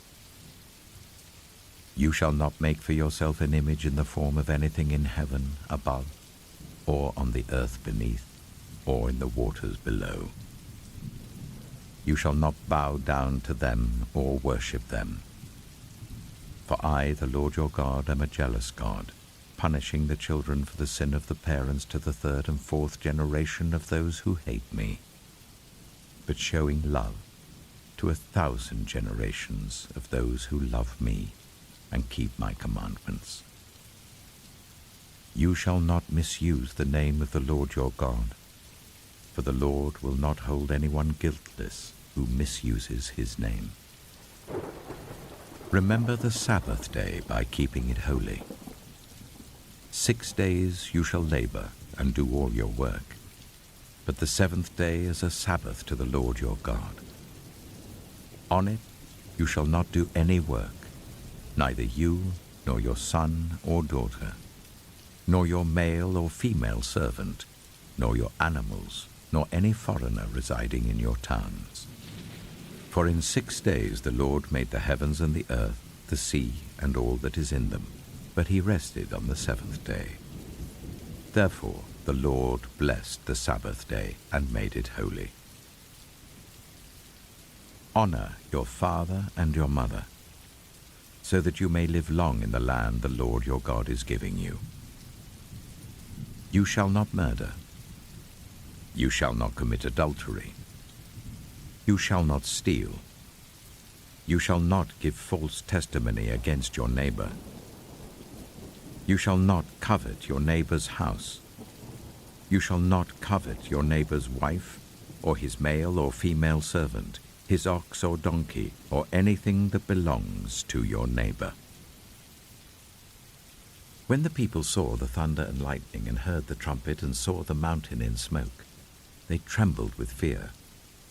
They stayed at a distance and said to Moses, "Speak to us yourself, and we will listen. But do not let God speak to us, or we will die." Moses said to the people, "Do not be afraid. God has come to test you, so that the fear of God will be with you, to keep you from sinning." The people remained at a distance, while Moses approached the thick darkness where God was. Then the Lord said to Moses, "Tell the Israelites this. You have seen for yourselves that I have spoken to you from heaven. Do not make any gods to be alongside me. Do not make for yourselves gods of silver or gods of gold. Make an altar of earth for me, and sacrifice on it your burnt offerings and fellowship offerings, your sheep and goats and your cattle. Wherever I cause my name to be honored, I will come to you and bless you. If you make an altar of stones for me, do not build it with dressed stones, for you will defile it if you use a tool on it. And do not go up to my altar on steps, or your private parts may be exposed."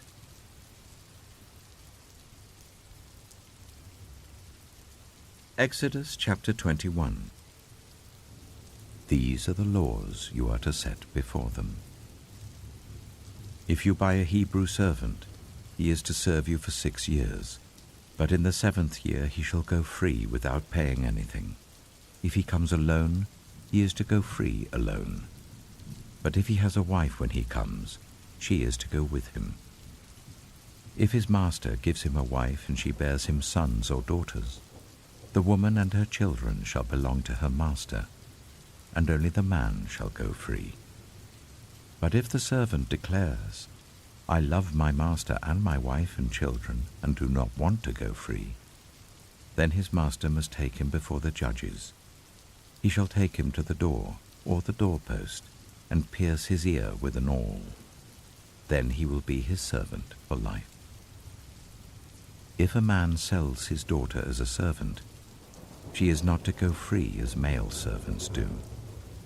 If she does not please the master who has selected her for himself, he must let her be redeemed. He has no right to sell her to foreigners, because he has broken faith with her. If he selects her for his son, he must grant her the rights of a daughter. If he marries another woman, he must not deprive the first one of her food, clothing, and marital rights. If he does not provide her with these three things, she is to go free without any payment of money. Anyone who strikes a person with a fatal blow is to be put to death. However, if it is not done intentionally, but God lets it happen, they are to flee to a place I will designate. But if anyone schemes and kills someone deliberately, that person is to be taken from my altar and put to death. Anyone who attacks their father or mother is to be put to death. Anyone who kidnaps someone is to be put to death, whether the victim has been sold or is still in the kidnapper's possession.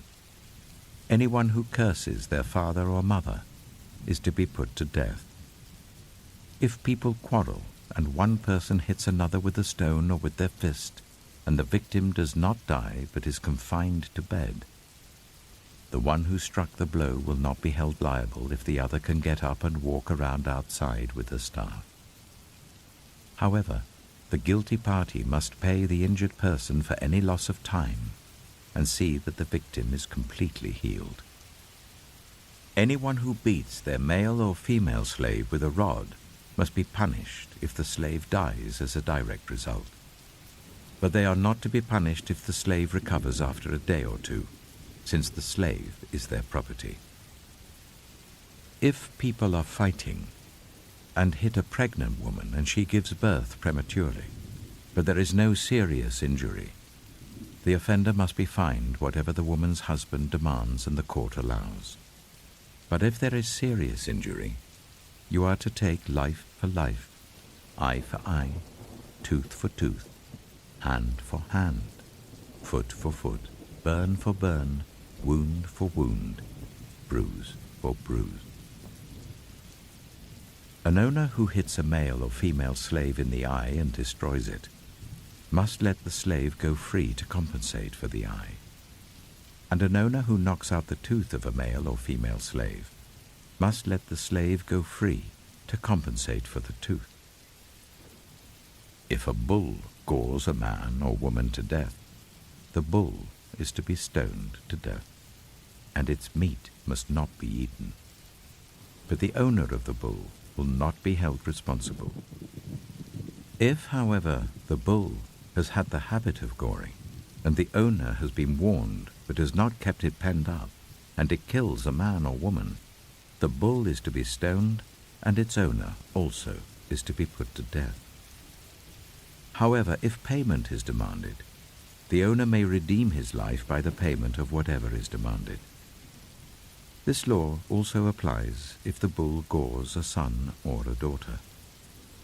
If the bull gores a male or female slave, the owner must pay 30 shekels of silver to the master of the slave, and the bull is to be stoned to death.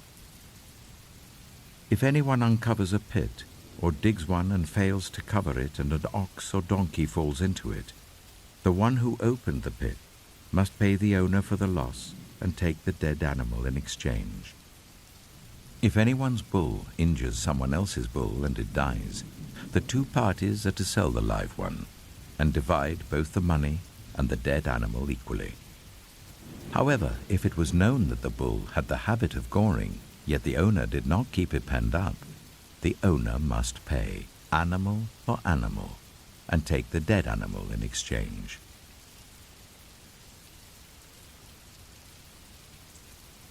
Exodus chapter 22. Whoever steals an ox or a sheep and slaughters it, or sells it, must pay back 5 head of cattle for the ox and 4 sheep for the sheep. If a thief is caught breaking in at night and is struck a fatal blow, the defender is not guilty of bloodshed. But if it happens after sunrise, the defender is guilty of bloodshed. Anyone who steals must certainly make restitution. But if they have nothing, they must be sold to pay for their theft. If the stolen animal is found alive in their possession, whether ox or donkey or sheep, they must pay back double. If anyone grazes their livestock in a field or vineyard and lets them stray and they graze in someone else's field, the offender must make restitution from the best of their own field or vineyard. If a fire breaks out and spreads into thorn bushes, so that it burns sheaves of corn or standing corn or the whole field, the one who started the fire must make restitution. If anyone gives a neighbor silver or goods for safekeeping and they are stolen from the neighbor's house, the thief, if caught, must pay back double. But if the thief is not found, the owner of the house must appear before the judges, and they must determine whether the owner of the house has laid hands on the other person's property. In all cases of illegal possession of an ox, a donkey, a sheep, a garment, or any other lost property about which somebody says, "This is mine," both parties are to bring their cases before the judges. The one whom the judges declare guilty must pay back double to the other. If anyone gives a donkey, an ox, a sheep, or any other animal to their neighbor for safekeeping and it dies, or is injured or is taken away while no one is looking, the issue between them will be settled by the taking of an oath before the Lord that the neighbor did not lay hands on the other person's property. The owner is to accept this, and no restitution is required. But if the animal was stolen from the neighbor, restitution must be made to the owner. If it was torn to pieces by a wild animal, the neighbor shall bring in the remains as evidence and shall not be required to pay for the torn animal. If anyone borrows an animal from their neighbor and it is injured or dies while the owner is not present, they must make restitution. But if the owner is with the animal, the borrower will not have to pay. If the animal was hired, the money paid for the hire covers the loss. If a man seduces a virgin who is not pledged to be married and sleeps with her, he must pay the bride price, and she shall be his wife. If her father absolutely refuses to give her to him, he must still pay the bride price for virgins. Do not allow a sorceress to live. Anyone who has sexual relations with an animal is to be put to death. Whoever sacrifices to any god other than the Lord must be destroyed. Do not ill-treat or oppress a foreigner, for you were foreigners in Egypt. Do not take advantage of the widow or the fatherless. If you do, and they cry out to me, I will certainly hear their cry. My anger will be aroused, and I will kill you with the sword. Your wives will become widows, and your children fatherless. If you lend money to one of my people among you who is needy, do not treat it like a business deal. Charge no interest. If you take your neighbor's cloak as a pledge, return it by sunset, because that cloak is the only covering your neighbor has. What else can they sleep in? When they cry out to me, I will hear, for I am compassionate. Do not blaspheme God or curse the ruler of your people. Do not hold back offerings from your granaries or your vats. You must give me the firstborn of your sons. Do the same with your cattle and your sheep. Let them stay with their mothers for 7 days, but give them to me on the 8th day. You are to be my holy people. So do not eat the meat of an animal torn by wild beasts. Throw it to the dogs.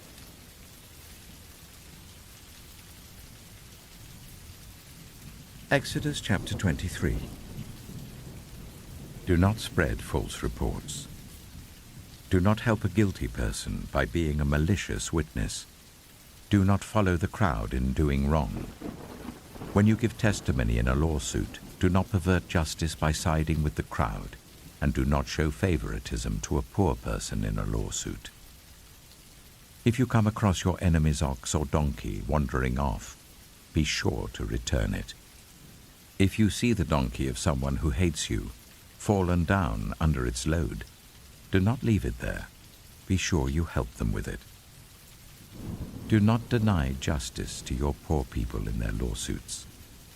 Have nothing to do with a false charge, and do not put an innocent or honest person to death, for I will not acquit the guilty. Do not accept a bribe, for a bribe blinds those who see and twists the words of the innocent. Do not oppress a foreigner. You yourselves know how it feels to be foreigners, because you were foreigners in Egypt. For 6 years you are to sow your fields and harvest the crops, but during the 7th year let the land lie unplowed and unused. Then the poor among your people may get food from it, and the wild animals may eat what is left. Do the same with your vineyard and your olive grove. 6 days do your work, but on the 7th day do not work, so that your ox and your donkey may rest, and so that the slave born in your household and the foreigner living among you may be refreshed. Be careful to do everything I have said to you. Do not invoke the names of other gods. Do not let them be heard on your lips. 3 times a year you are to celebrate a festival to me. Celebrate the festival of unleavened bread. For 7 days eat bread made without yeast, as I commanded you. Do this at the appointed time in the month of Aviv, for in that month you came out of Egypt.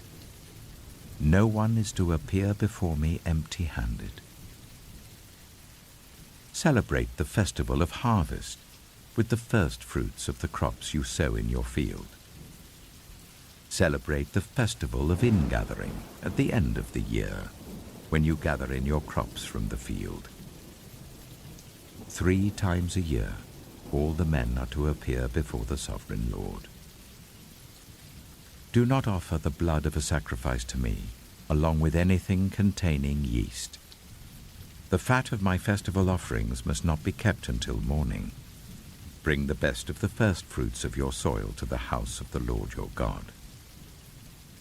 Do not cook a young goat in its mother's milk. See, I am sending an angel ahead of you to guard you along the way, and to bring you to the place I have prepared. Pay attention to him and listen to what he says. Do not rebel against him. He will not forgive your rebellion, since my name is in him. If you listen carefully to what he says and do all that I say, I will be an enemy to your enemies and will oppose those who oppose you. My angel will go ahead of you and bring you into the land of the Amorites, Hittites, Perizzites, Canaanites, Hivites, and Jebusites, and I will wipe them out. Do not bow down before their gods, or worship them, or follow their practices. You must demolish them and break their sacred stones to pieces. Worship the Lord your God, and his blessing will be on your food and water. I will take away disease from among you, and none will miscarry or be barren in your land. I will give you a full lifespan. I will send my terror ahead of you, and throw into confusion every nation you encounter. I will make all your enemies turn their backs and run.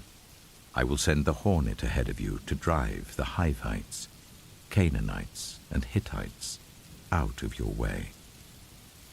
But I will not drive them out in a single year, because the land would become desolate and the wild animals too numerous for you. Little by little I will drive them out before you, until you have increased enough to take possession of the land. I will establish your borders from the Red Sea to the Mediterranean Sea, and from the desert to the Euphrates River. I will give into your hands the people who live in the land, and you will drive them out before you. Do not make a covenant with them or with their gods. Do not let them live in your land, or they will cause you to sin against me, because the worship of their gods will certainly be a snare to you.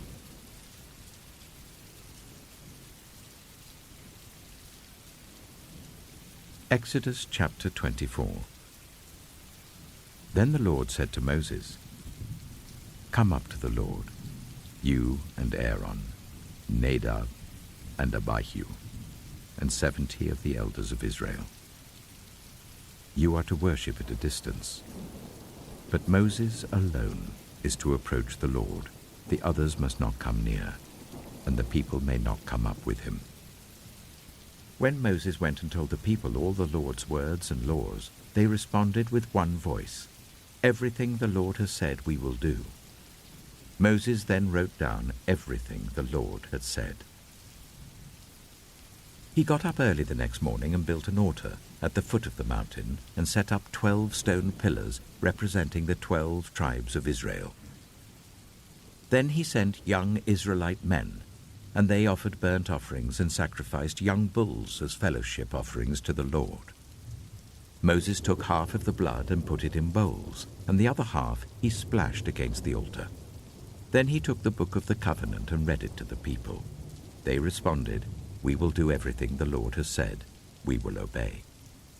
Moses then took the blood, sprinkled it on the people, and said, "This is the blood of the covenant that the Lord has made with you in accordance with all these words."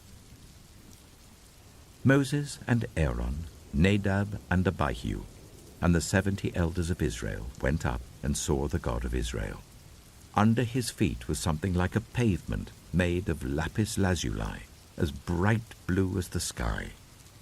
But God did not raise his hand against these leaders of the Israelites. They saw God, and they ate and drank.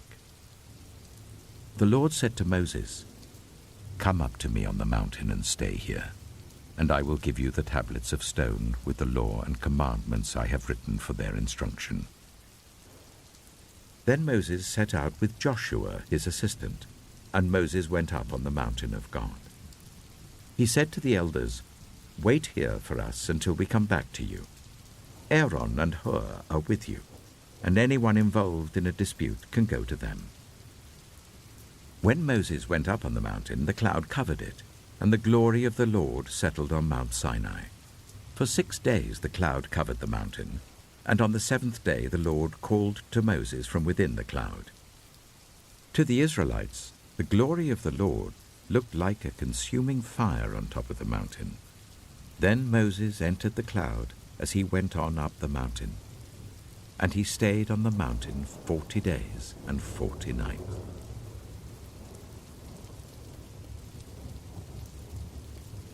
Exodus chapter 25.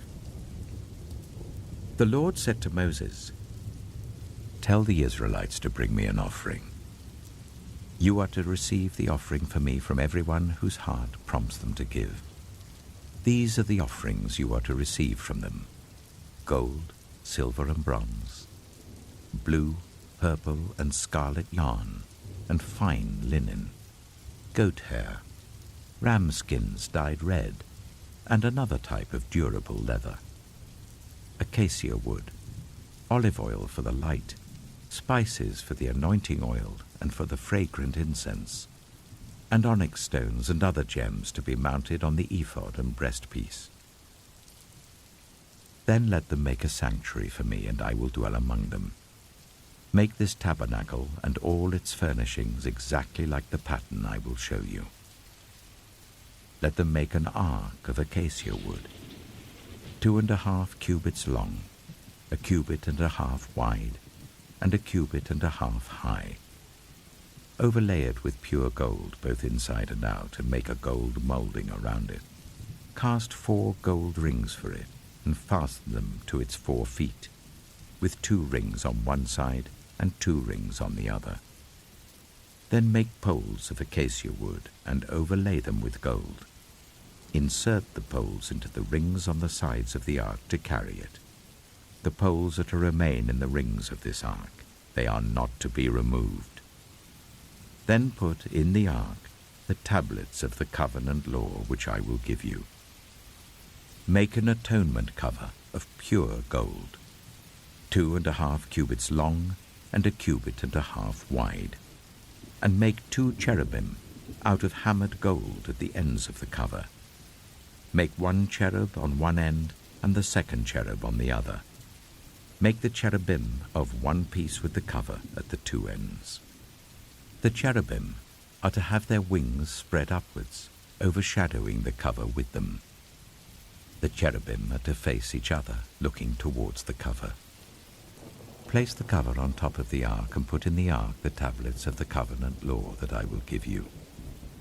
There, above the cover, between the 2 cherubim that are over the ark of the covenant law, I will meet with you and give you all my commands for the Israelites. Make a table of acacia wood, 2 cubits long, 1 cubit wide, and 1.5 cubits high. Overlay it with pure gold and make a gold molding around it. Also make around it a rim, a handbreadth wide, and put a gold molding on the rim. Make 4 gold rings for the table and fasten them to the 4 corners where the 4 legs are. The rings are to be close to the rim to hold the poles used in carrying the table. Make the poles of acacia wood, overlay them with gold, and carry the table with them. And make its plates and dishes of pure gold, as well as its pitchers and bowls for the pouring out of offerings. Put the bread of the presence on this table, to be before me at all times. Make a lampstand of pure gold. Hammer out its base and shaft, and make its flower-like cups, buds, and blossoms of one piece with them. 6 branches are to extend from the sides of the lampstand, 3 on one side and 3 on the other. 3 cups, shaped like almond flowers with buds and blossoms, are to be on one branch, 3 on the next branch, and the same for all 6 branches extending from the lampstand. And on the lampstand there are to be 4 cups shaped like almond flowers with buds and blossoms. 1 bud shall be under the first pair of branches extending from the lampstand, a 2nd bud under the 2nd pair, and a 3rd bud under the 3rd pair. 6 branches in all. The buds and branches shall all be of one piece with the lampstand, hammered out of pure gold. Then make it 7 lamps, and set them up on it so that they light the space in front of it. Its wick trimmers and trays are to be of pure gold. A talent of pure gold is to be used for the lampstand and all these accessories. See that you make them according to the pattern shown you on the mountain.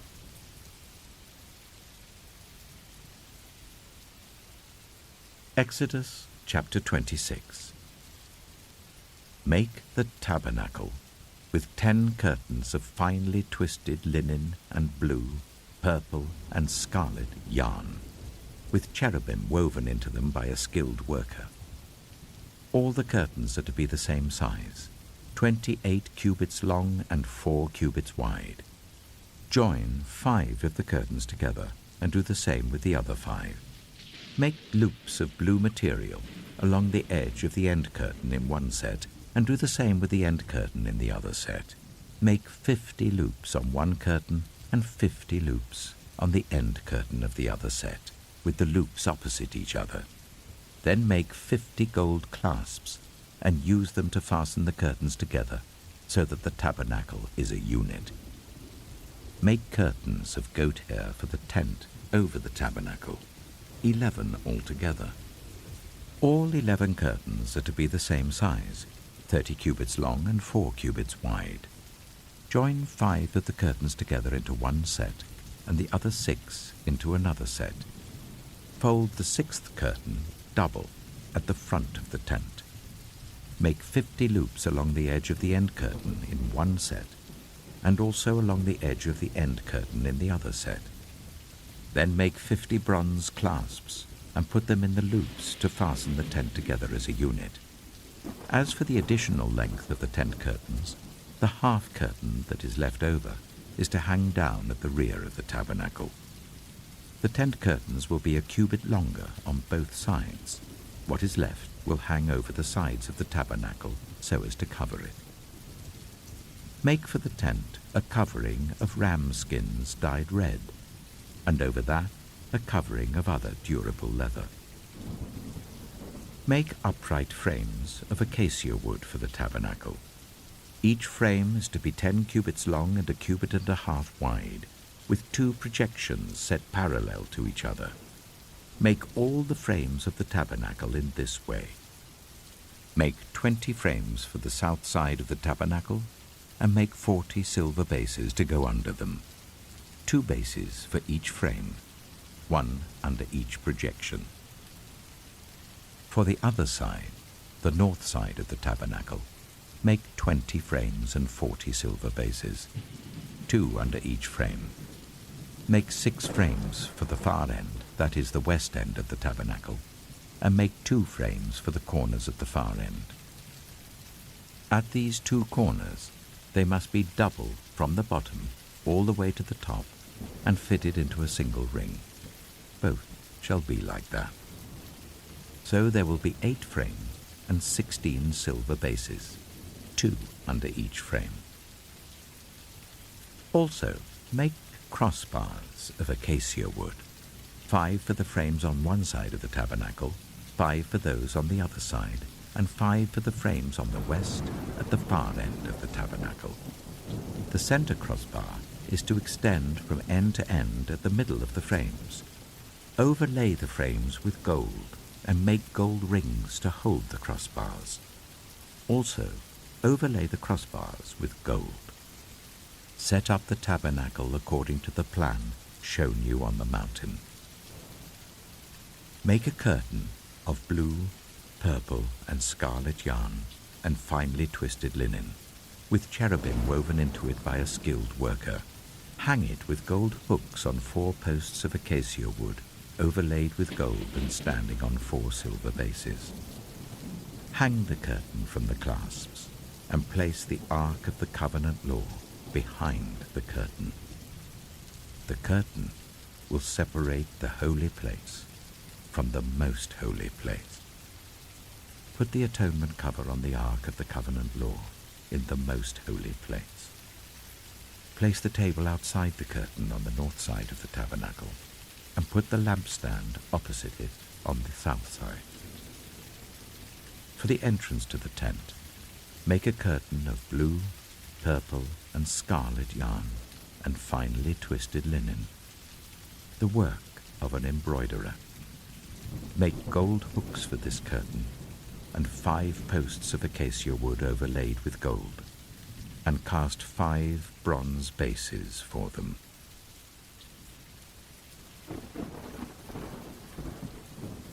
Exodus chapter 27. Build an altar of acacia wood, 3 cubits high. It is to be square, 5 cubits long and 5 cubits wide. Make a horn at each of the 4 corners, so that the horns and the altar are of one piece, and overlay the altar with bronze. Make all its utensils of bronze, its pots to remove the ashes, and its shovels, sprinkling bowls, meat forks, and fire pans. Make a grating for it, a bronze network, and make a bronze ring at each of the 4 corners of the network. Put it under the ledge of the altar, so that it is halfway up the altar. Make poles of acacia wood for the altar, and overlay them with bronze. The poles are to be inserted into the rings, so they will be on 2 sides of the altar when it is carried. Make the altar hollow out of boards. It is to be made just as you were shown on the mountain. Make a courtyard for the tabernacle. The south side shall be 100 cubits long, and is to have curtains of finely twisted linen, with 20 posts and 20 bronze bases, with silver hooks and bands on the posts. The north side shall also be 100 cubits long, and is to have curtains with 20 posts and 20 bronze bases, and with silver hooks and bands on the posts. The west end of the courtyard shall be 50 cubits wide, and have curtains with 10 posts and 10 bases. On the east end, towards the sunrise, The courtyard shall also be 50 cubits wide. Curtains 15 cubits long are to be on one side of the entrance with 3 posts and 3 bases, and curtains 15 cubits long are to be on the other side with 3 posts and 3 bases.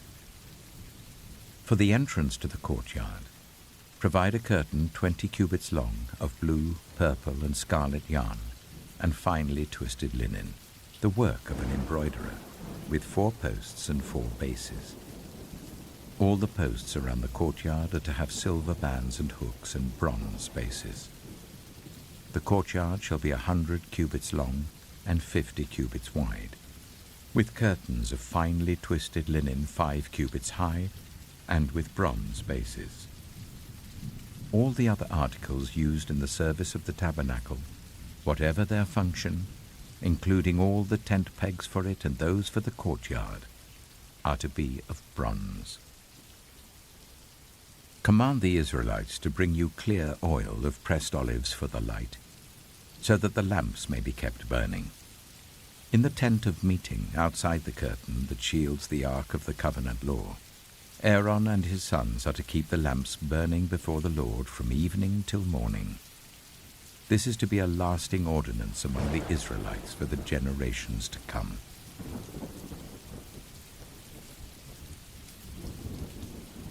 Exodus chapter 28. Let Aaron your brother be brought to you from among the Israelites, with his sons Nadab and Abihu, Eleazar and Ithamar, so that they may serve me as priests. Make sacred garments for your brother Aaron to give him dignity and honor. Tell all the skilled workers to whom I have given wisdom in such matters that they are to make garments for Aaron, for his consecration, so that he may serve me as priest. These are the garments they are to make: a breastpiece, an ephod, a robe, a woven tunic, a turban, and a sash. They are to make these sacred garments for your brother Aaron and his sons, so that they may serve me as priests. Make them use gold, and blue, purple, and scarlet yarn, and fine linen. Make the ephod of gold, and of blue, purple, and scarlet yarn, and of finely twisted linen, the work of skilled hands. It is to have 2 shoulder pieces attached to 2 of its corners, so that it can be fastened. Its skillfully woven waistband is to be like it, of 1 piece with the ephod, and made with gold, and with blue, purple, and scarlet yarn, and with finely twisted linen. Take 2 onyx stones, and engrave on them the names of the sons of Israel, in the order of their birth. 6 names on 1 stone, and the remaining 6 on the other. Engrave the names of the sons of Israel on the 2 stones, the way a gem cutter engraves a seal.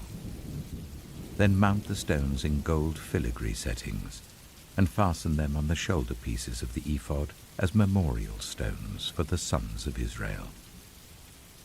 Aaron is to bear the names on his shoulders as a memorial before the Lord.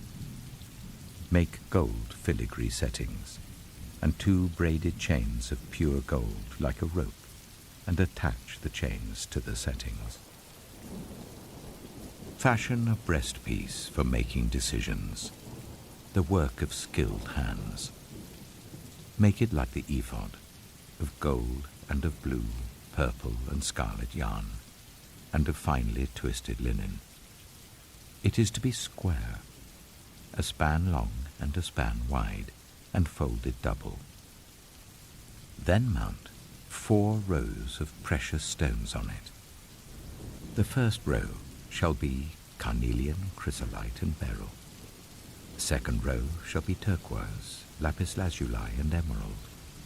The third row shall be jacinth, agate, and amethyst. The fourth row shall be topaz, onyx, and jasper. Mount them in gold filigree settings. There are to be 12 stones, 1 for each of the names of the sons of Israel, each engraved like a seal with the name of 1 of the 12 tribes. For the breastpiece, Make braided chains of pure gold like a rope. Make 2 gold rings for it and fasten them to 2 corners of the breastpiece. Fasten the 2 gold chains to the rings at the corners of the breastpiece and the other ends of the chains to the 2 settings, attaching them to the shoulder pieces of the ephod at the front. Make 2 gold rings and attach them to the other 2 corners of the breastpiece on the inside edge next to the ephod. Make 2 more gold rings and attach them to the bottom of the shoulder pieces on the front of the ephod, close to the seam just above the waistband of the ephod. The rings of the breastpiece are to be tied to the rings of the ephod with blue cord, connecting it to the waistband, so that the breastpiece will not swing out from the ephod. Whenever Aaron enters the holy place, he will bear the names of the sons of Israel over his heart on the breastpiece of decision, as a continuing memorial before the Lord. Also put the Urim and the Thummim in the breastpiece, so they may be over Aaron's heart whenever he enters the presence of the Lord. Thus Aaron will always bear the means of making decisions for the Israelites over his heart before the Lord. Make the robe of the ephod entirely out of blue cloth, with an opening for the head in its center. There shall be a woven edge like a collar around this opening, so that it will not tear. Make pomegranates of blue, purple, and scarlet yarn around the hem of the robe, with gold bells between them. The gold bells and the pomegranates are to alternate round the hem of the robe. Aaron must wear it when he ministers. The sound of the bells will be heard when he enters the holy place before the Lord and when he comes out, so that he will not die. Make a plate of pure gold, and engrave on it as on a seal, holy to the Lord. Fasten a blue cord to it to attach it to the turban. It is to be on the front of the turban. It will be on Aaron's forehead, and he will bear the guilt involved in the sacred gifts the Israelites consecrate, whatever their gifts may be. It will be on Aaron's forehead continually, so that they will be acceptable to the Lord. Weave the tunic of fine linen, and make the turban of fine linen. The sash is to be the work of an embroiderer. Make tunics, sashes, and caps for Aaron's sons, to give them dignity and honor. After you put these clothes on your brother Aaron and his sons, anoint and ordain them. Consecrate them, so they may serve me as priests. Make linen undergarments as a covering for the body, reaching from the waist to the thigh. Aaron and his sons must wear them whenever they enter the tent of meeting or approach the altar to minister in the holy place, so that they will not incur guilt and die. This is to be a lasting ordinance for Aaron and his descendants.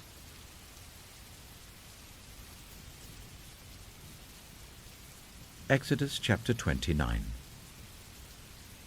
This is what you are to do to consecrate them, so that they may serve me as priests.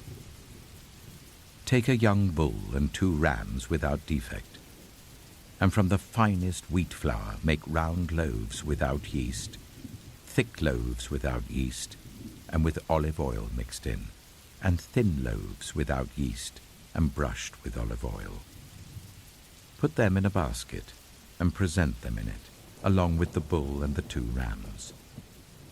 Then bring Aaron and his sons to the entrance to the tent of meeting, and wash them with water. Take the garments and dress Aaron with the tunic, the robe of the ephod itself, and the breastpiece. Fasten the ephod on him by its skillfully woven waistband. Put the turban on his head and attach the sacred emblem to the turban. Take the anointing oil and anoint him by pouring it on his head. Bring his sons and dress them in tunics and fasten caps on them. Then tie sashes on Aaron and his sons. The priesthood is theirs by a lasting ordinance. Then you shall ordain Aaron and his sons. Bring the bull to the front of the tent of meeting, and Aaron and his sons shall lay their hands on its head. Slaughter it in the Lord's presence at the entrance to the tent of meeting. Take some of the bull's blood and put it on the horns of the altar with your finger, and pour out the rest of it at the base of the altar. Then take all the fat of the internal organs, the covering of the liver and both kidneys with the fat on them, and burn them on the altar.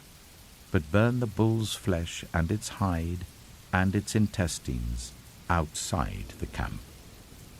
It is a sin offering. Take one of the rams, and Aaron and his sons shall lay their hands on its head. Slaughter it, and take the blood and splash it against the sides of the altar. Cut the ram into pieces, and wash the internal organs and the legs, putting them with the head and the other pieces. Then burn the entire ram on the altar. It is a burnt offering to the Lord, a pleasing aroma, a food offering presented to the Lord. Take the other ram, and Aaron and his sons shall lay their hands on its head. Slaughter it, take some of its blood, and put it on the lobes of the right ears of Aaron and his sons, on the thumbs of their right hands, and on the big toes of their right feet. Then splash blood against the sides of the altar. And take some of the blood on the altar and some of the anointing oil, and sprinkle it on Aaron and his garments, and on his sons and their garments. Then he and his sons and their garments will be consecrated. Take from this ram the fat tail, the fat on the internal organs, the covering of the liver, both kidneys with the fat on them, and the right thigh. This is the ram for the ordination. From the basket of bread made without yeast, which is before the Lord, take 1 round loaf, 1 thick loaf with olive oil mixed in, and 1 thin loaf. Put all these in the hands of Aaron and his sons, and wave them before the Lord, as a wave offering. Then take them from their hands, and burn them on the altar along with the burnt offering, for a pleasing aroma to the Lord, a food offering presented to the Lord. After you take the breast of the ram for Aaron's ordination, wave it before the Lord as a wave offering, and it will be your share. Consecrate those parts of the ordination ram that belong to Aaron and his sons, the breast that was waved and the thigh that was presented. This is always to be the regular share from the Israelites for Aaron and his sons. It is the contribution the Israelites are to make to the Lord from their fellowship offerings. Aaron's sacred garments will belong to his descendants, so that they can be anointed and ordained in them. The son who succeeds him as priest and comes to the tent of meeting to minister in the holy place is to wear them 7 days. Take the ram for the ordination and cook the meat in a sacred place. At the entrance to the tent of meeting, Aaron and his sons are to eat the meat of the ram and the bread that is in the basket. They are to eat these offerings by which atonement was made for their ordination and consecration. But no one else may eat them, because they are sacred. And if any of the meat of the ordination ram or any bread is left over till morning, burn it up. It must not be eaten, because it is sacred. Do for Aaron and his sons everything I have commanded you, taking 7 days to ordain them. Sacrifice a bull each day as a sin offering to make atonement. Purify the altar by making atonement for it and anoint it to consecrate it. For 7 days make atonement for the altar and consecrate it. Then the altar will be most holy, and whatever touches it will be holy. This is what you are to offer on the altar regularly each day. 2 lambs, a year old. Offer one in the morning and the other at twilight. With the first lamb, offer 1/10 of an ephah of the finest flour, mixed with 1/4 of a hin of oil from pressed olives, and 1/4 of a hin of wine as a drink offering. Sacrifice the other lamb at twilight with the same grain offering and its drink offering as in the morning, a pleasing aroma, a food offering presented to the Lord. For the generations to come, this burnt offering is to be made regularly at the entrance to the tent of meeting before the Lord. There I will meet you and speak to you. There also I will meet with the Israelites, and the place will be consecrated by my glory. So I will consecrate the tent of meeting and the altar, and will consecrate Aaron and his sons to serve me as priests. Then I will dwell among the Israelites and be their God. They will know that I am the Lord their God, who brought them out of Egypt so that I might dwell among them. I am the Lord their God.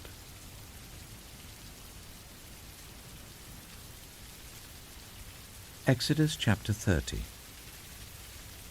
Make an altar of acacia wood for burning incense.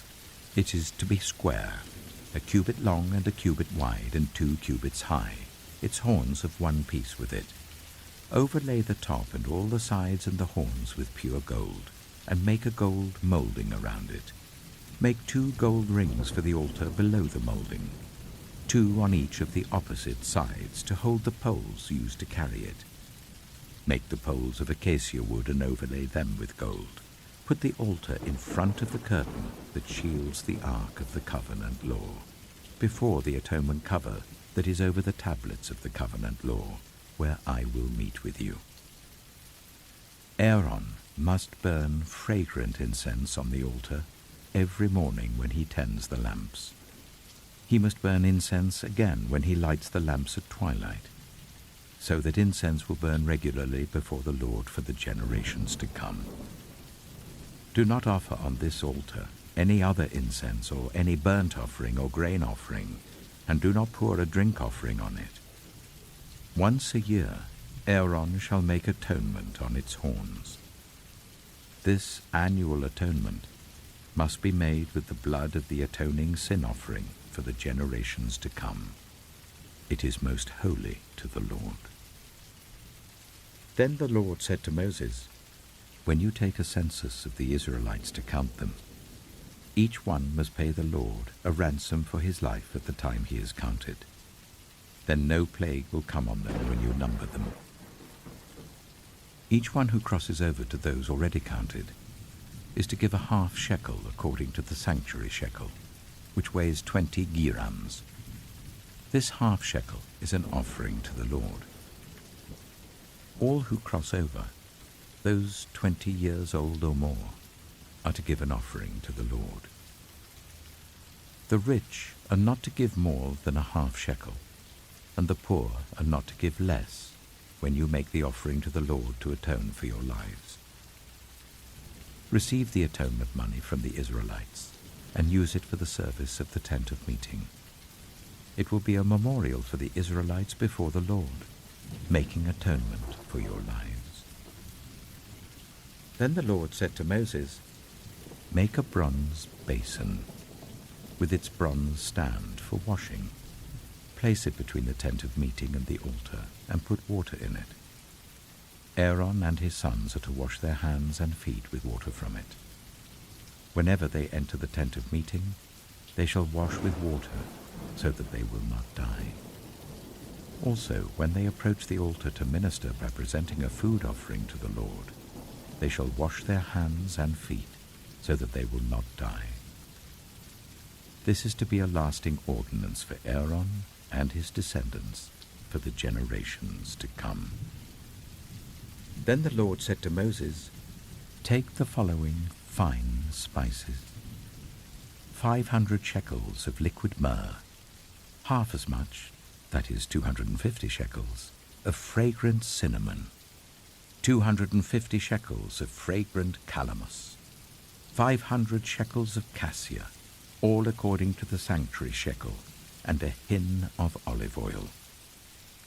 Make these into a sacred anointing oil, a fragrant blend, the work of a perfumer.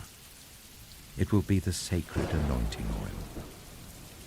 Then use it to anoint the tent of meeting, the ark of the covenant law, the table and all its articles, the lampstand and its accessories, the altar of incense, the altar of burnt offering and all its utensils, and the basin with its stand.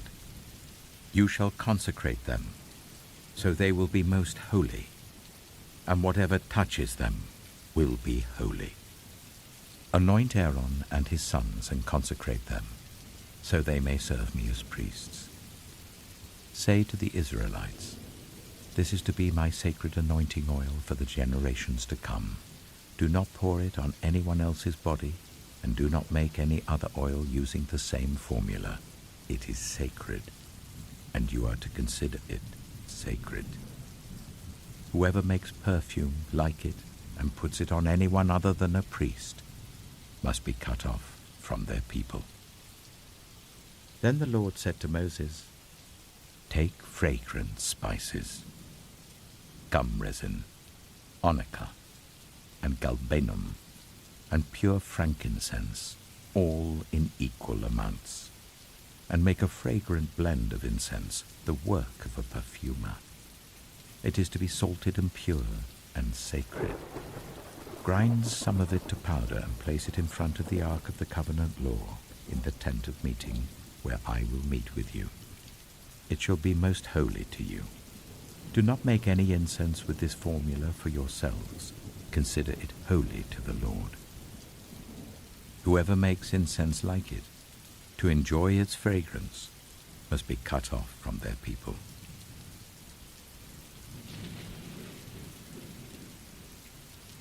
Exodus chapter 31.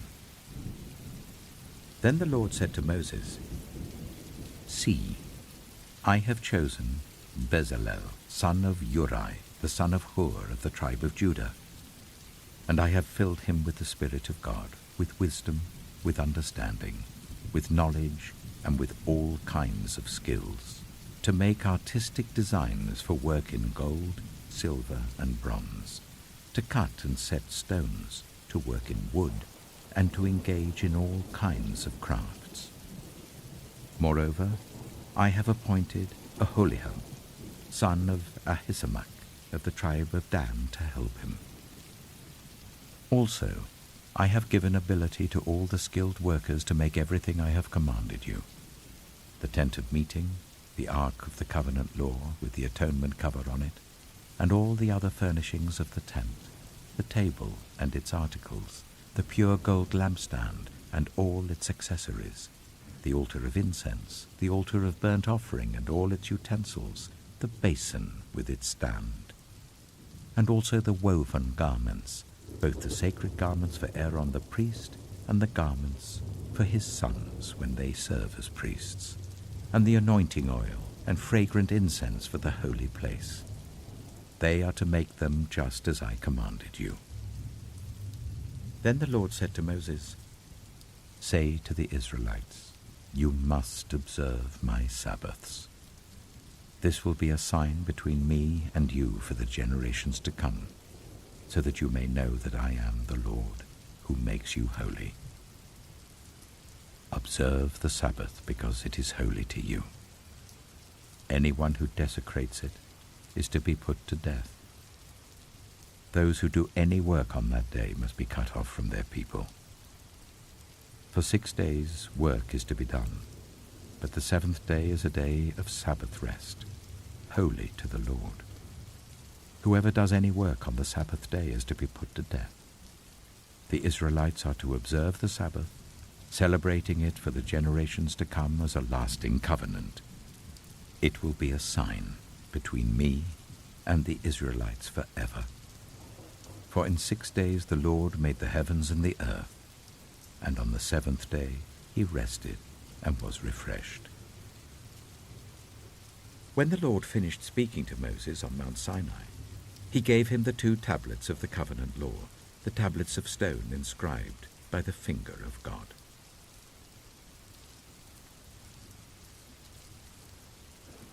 Exodus chapter 32.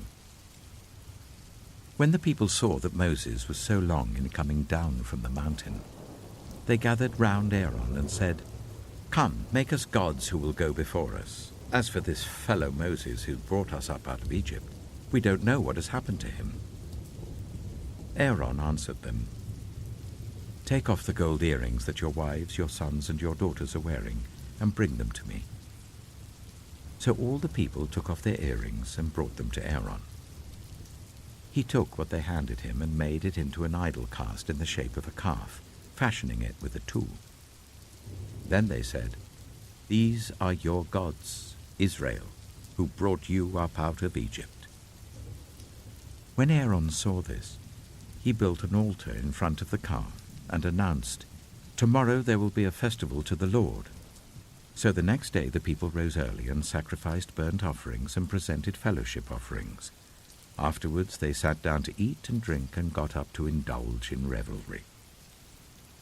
Then the Lord said to Moses, "Go down, because your people, whom you brought up out of Egypt, have become corrupt. They have been quick to turn away from what I commanded them and have made themselves an idol cast in the shape of a calf. They have bowed down to it and sacrificed to it and have said, 'These are your gods, Israel, who brought you up out of Egypt.' I have seen these people," the Lord said to Moses, "and they are a stiff-necked people. Now leave me alone so that my anger may burn against them and that I may destroy them.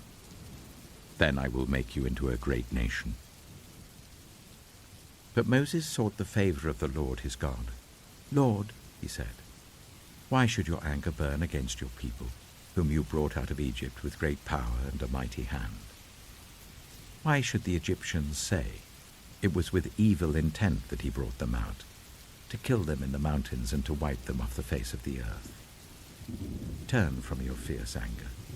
Relent and do not bring disaster on your people. Remember your servants, Abraham, Isaac, and Israel, to whom you swore by your own self.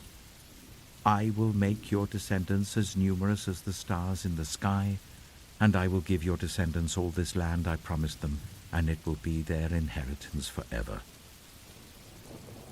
Then the Lord relented and did not bring on his people the disaster he had threatened.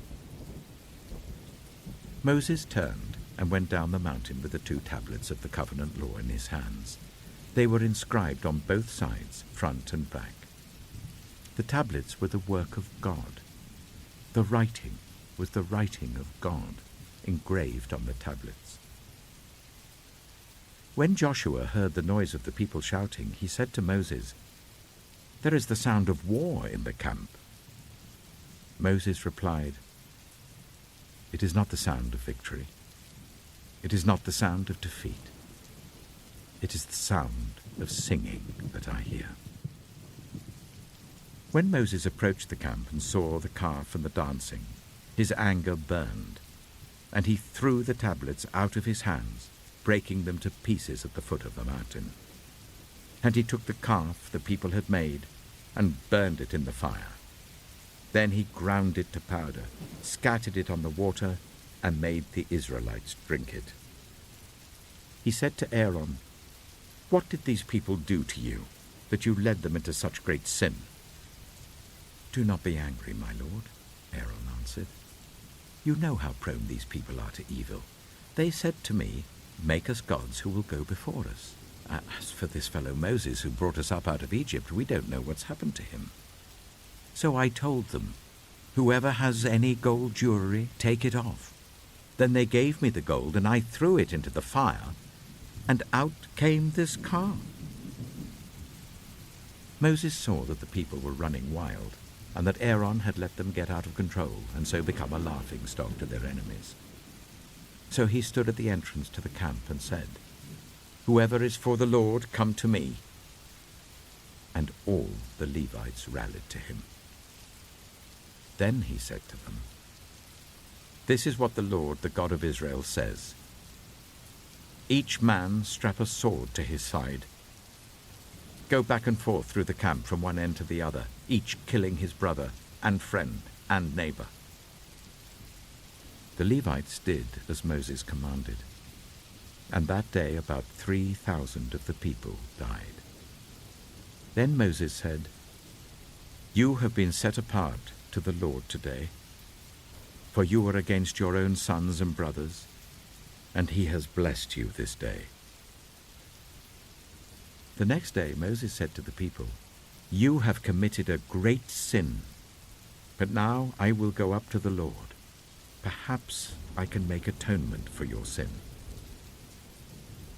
So Moses went back to the Lord and said, "Oh, what a great sin these people have committed. They have made themselves gods of gold. But now, please, forgive their sin. But if not, then blot me out of the book you have written." The Lord replied to Moses, "Whoever has sinned against me, I will blot out of my book. Now go, lead the people to the place I spoke of, and my angel will go before you.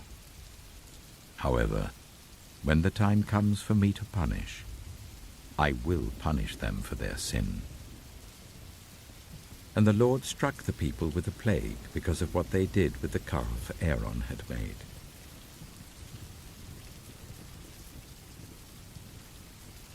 Exodus chapter 33. Then the Lord said to Moses, "Leave this place, you and the people you brought up out of Egypt, and go up to the land I promised on oath to Abraham, Isaac, and Jacob, saying, I will give it to your descendants. I will send an angel before you and drive out the Canaanites, Amorites, Hittites, Perizzites, Hivites, and Jebusites.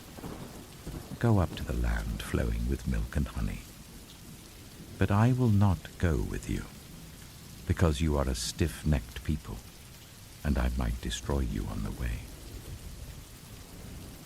When the people heard these distressing words, they began to mourn, and no one put on any ornaments. For the Lord had said to Moses, "Tell the Israelites, you are a stiff-necked people. If I were to go with you even for a moment, I might destroy you. Now take off your ornaments, and I will decide what to do with you." So the Israelites stripped off their ornaments at Mount Horeb.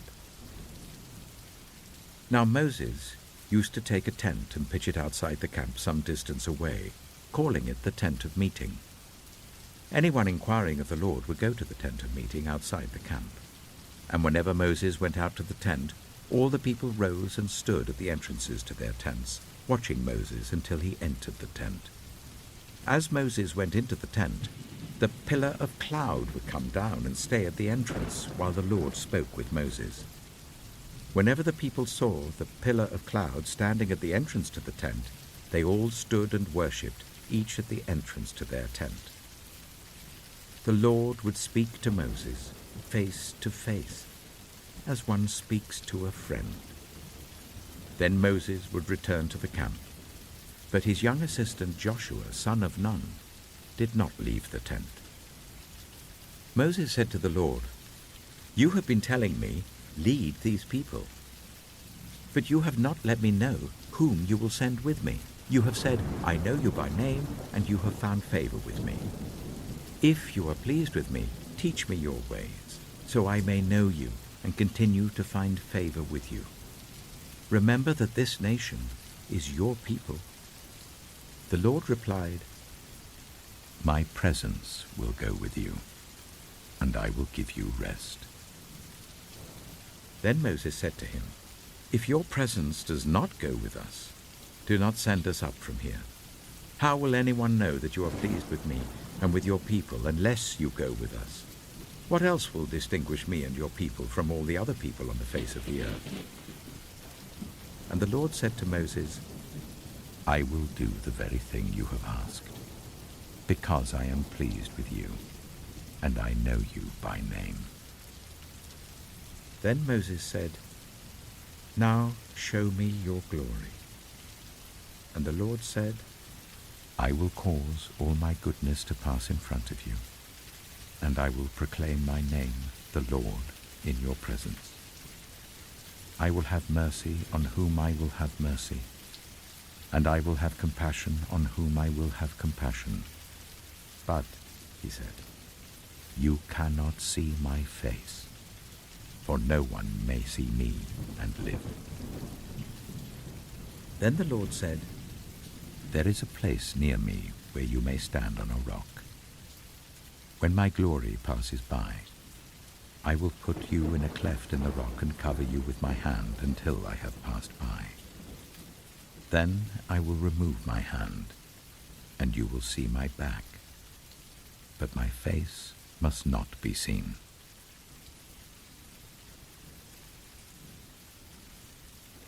Exodus chapter 34. The Lord said to Moses, "Chisel out 2 stone tablets like the first ones, and I will write on them the words that were on the first tablets which you broke. Be ready in the morning, and then come up on Mount Sinai. Present yourself to me there on the top of the mountain. No one is to come with you or be seen anywhere on the mountain. Not even the flocks and herds may graze in front of the mountain." So Moses chiseled out 2 stone tablets like the first ones, and went up Mount Sinai early in the morning as the Lord had commanded him, and he carried the 2 stone tablets in his hands. Then the Lord came down in the cloud and stood there with him, and proclaimed his name, the Lord. And he passed in front of Moses, proclaiming, "The Lord, the compassionate and gracious God, slow to anger, abounding in love and faithfulness, maintaining love to thousands, and forgiving wickedness, rebellion, and sin. Yet he does not leave the guilty unpunished. He punishes the children and their children for the sin of the parents to the 3rd and 4th generation."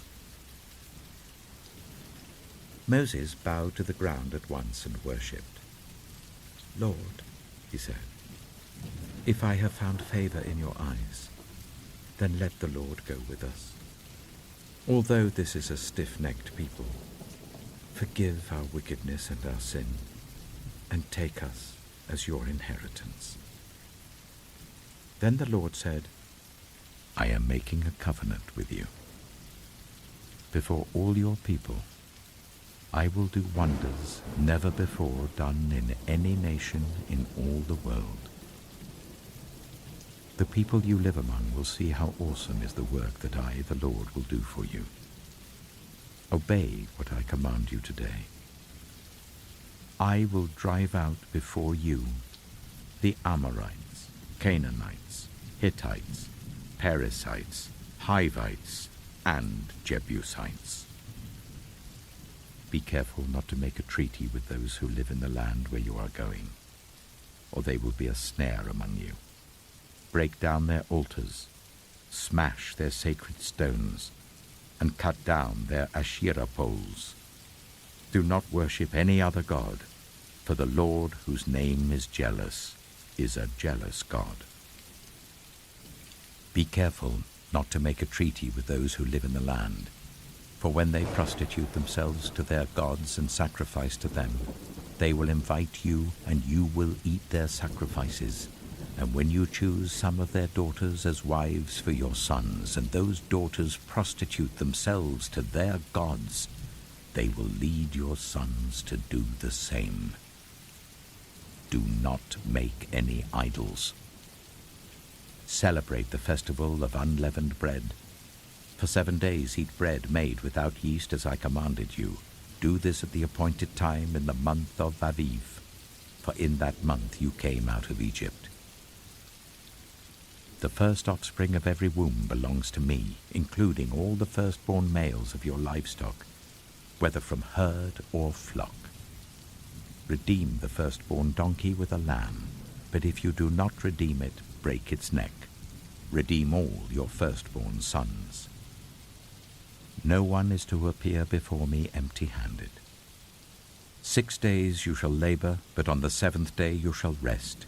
Even during the plowing season and harvest, you must rest. Celebrate the festival of weeks with the first fruits of the wheat harvest, and the festival of ingathering at the turn of the year. 3 times a year, all your men are to appear before the sovereign Lord, the God of Israel.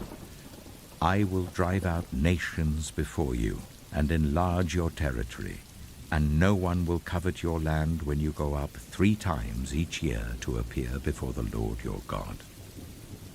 Do not offer the blood of a sacrifice to me along with anything containing yeast, and do not let any of the sacrifice from the Passover festival remain until morning. Bring the best of the first fruits of your soil to the house of the Lord your God. Do not cook a young goat in its mother's milk. Then the Lord said to Moses, Write down these words, for in accordance with these words I have made a covenant with you and with Israel. Moses was there with the Lord 40 days and 40 nights, without eating bread or drinking water. And he wrote on the tablets the words of the covenant, the 10 Commandments. When Moses came down from Mount Sinai, with the 2 tablets of the covenant law in his hands, he was not aware that his face was radiant because he had spoken with the Lord. When Aaron and all the Israelites saw Moses, his face was radiant, and they were afraid to come near him. But Moses called to them. So Aaron and all the leaders of the community came back to him, and he spoke to them. Afterwards all the Israelites came near him, and he gave them all the commands the Lord had given him on Mount Sinai. When Moses finished speaking to them, he put a veil over his face. But whenever he entered the Lord's presence to speak with him, he removed the veil until he came out. And when he came out and told the Israelites what he had been commanded, they saw that his face was radiant. Then Moses would put the veil back over his face until he went in to speak with the Lord.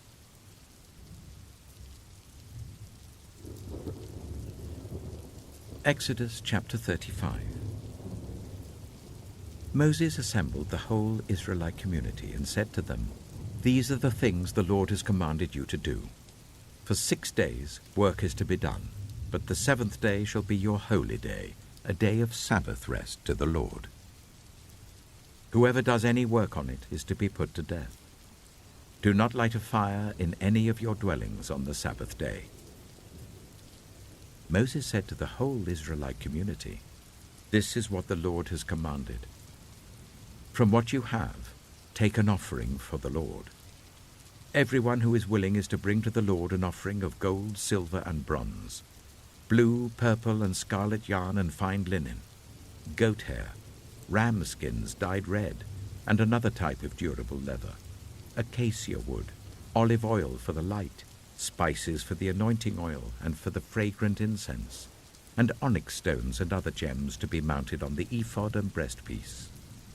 All who are skilled among you are to come and make everything the Lord has commanded: the tabernacle with its tent and its covering, clasps, frames, crossbars, posts, and bases; the ark with its poles and the atonement cover and the curtain that shields it; the table with its poles and all its articles and the bread of the presence; the lampstand that is for light with its accessories, lamps and oil for the light; the altar of incense with its poles, the anointing oil and the fragrant incense; the curtain for the doorway at the entrance to the tabernacle; the altar of burnt offering with its bronze grating, its poles and all its utensils; the bronze basin with its stand; the curtains of the courtyard with its posts and bases, and the curtain for the entrance to the courtyard; the tent pegs for the tabernacle and for the courtyard, and their ropes; the woven garments worn for ministering in the sanctuary,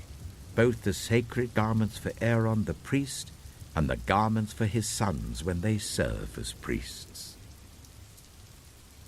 Then the whole Israelite community withdrew from Moses' presence, and everyone who was willing and whose heart moved them came and brought an offering to the Lord for the work on the tent of meeting, for all its service, and for the sacred garments. All who were willing, men and women alike, came and brought gold jewelry of all kinds, brooches, earrings, rings, and ornaments. They all presented their gold as a wave offering to the Lord. Everyone who had blue, purple, or scarlet yarn, or fine linen, or goat hair, ram skins dyed red, or other durable leather brought them. Those presenting an offering of silver or bronze brought it as an offering to the Lord, and everyone who had acacia wood for any part of the work brought it. Every skilled woman spun with her hands and brought what she had spun, blue, purple, or scarlet yarn, or fine linen. And all the women who were willing and had the skill spun the goat hair. The leaders brought onyx stones and other gems to be mounted on the ephod and breastpiece.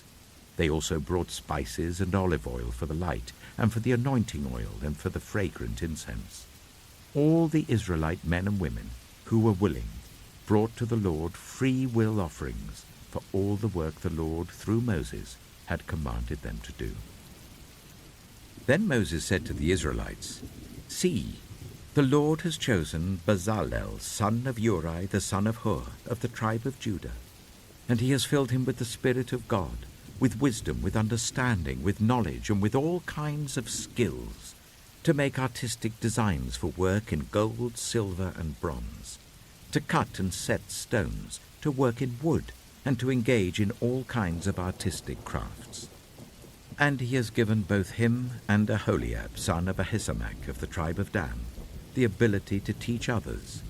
He has filled them with skill to do all kinds of work as engravers, designers, embroiderers in blue, purple, and scarlet yarn, and fine linen, and weavers, all of them skilled workers and designers."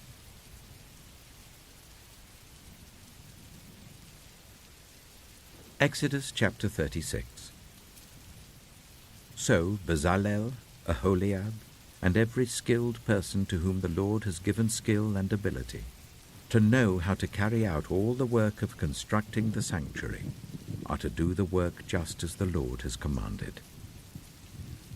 Then Moses summoned Bezalel and Aholiab, and every skilled person to whom the Lord had given ability, and who was willing to come and do the work. They received from Moses all the offerings the Israelites had brought to carry out the work of constructing the sanctuary. And the people continued to bring free will offerings morning after morning. So all the skilled workers who were doing all the work on the sanctuary left what they were doing and said to Moses, "The people are bringing more than enough for doing the work the Lord commanded to be done." Then Moses gave an order, and they sent this word throughout the camp: "No man or woman is to make anything else as an offering for the sanctuary." And so the people were restrained from bringing more, because what they already had was more than enough to do all the work. All those who were skilled among the workers made the tabernacle with 10 curtains of finely twisted linen, and blue, purple, and scarlet yarn, with cherubim woven into them by expert hands. All the curtains were the same size, 28 cubits long and 4 cubits wide.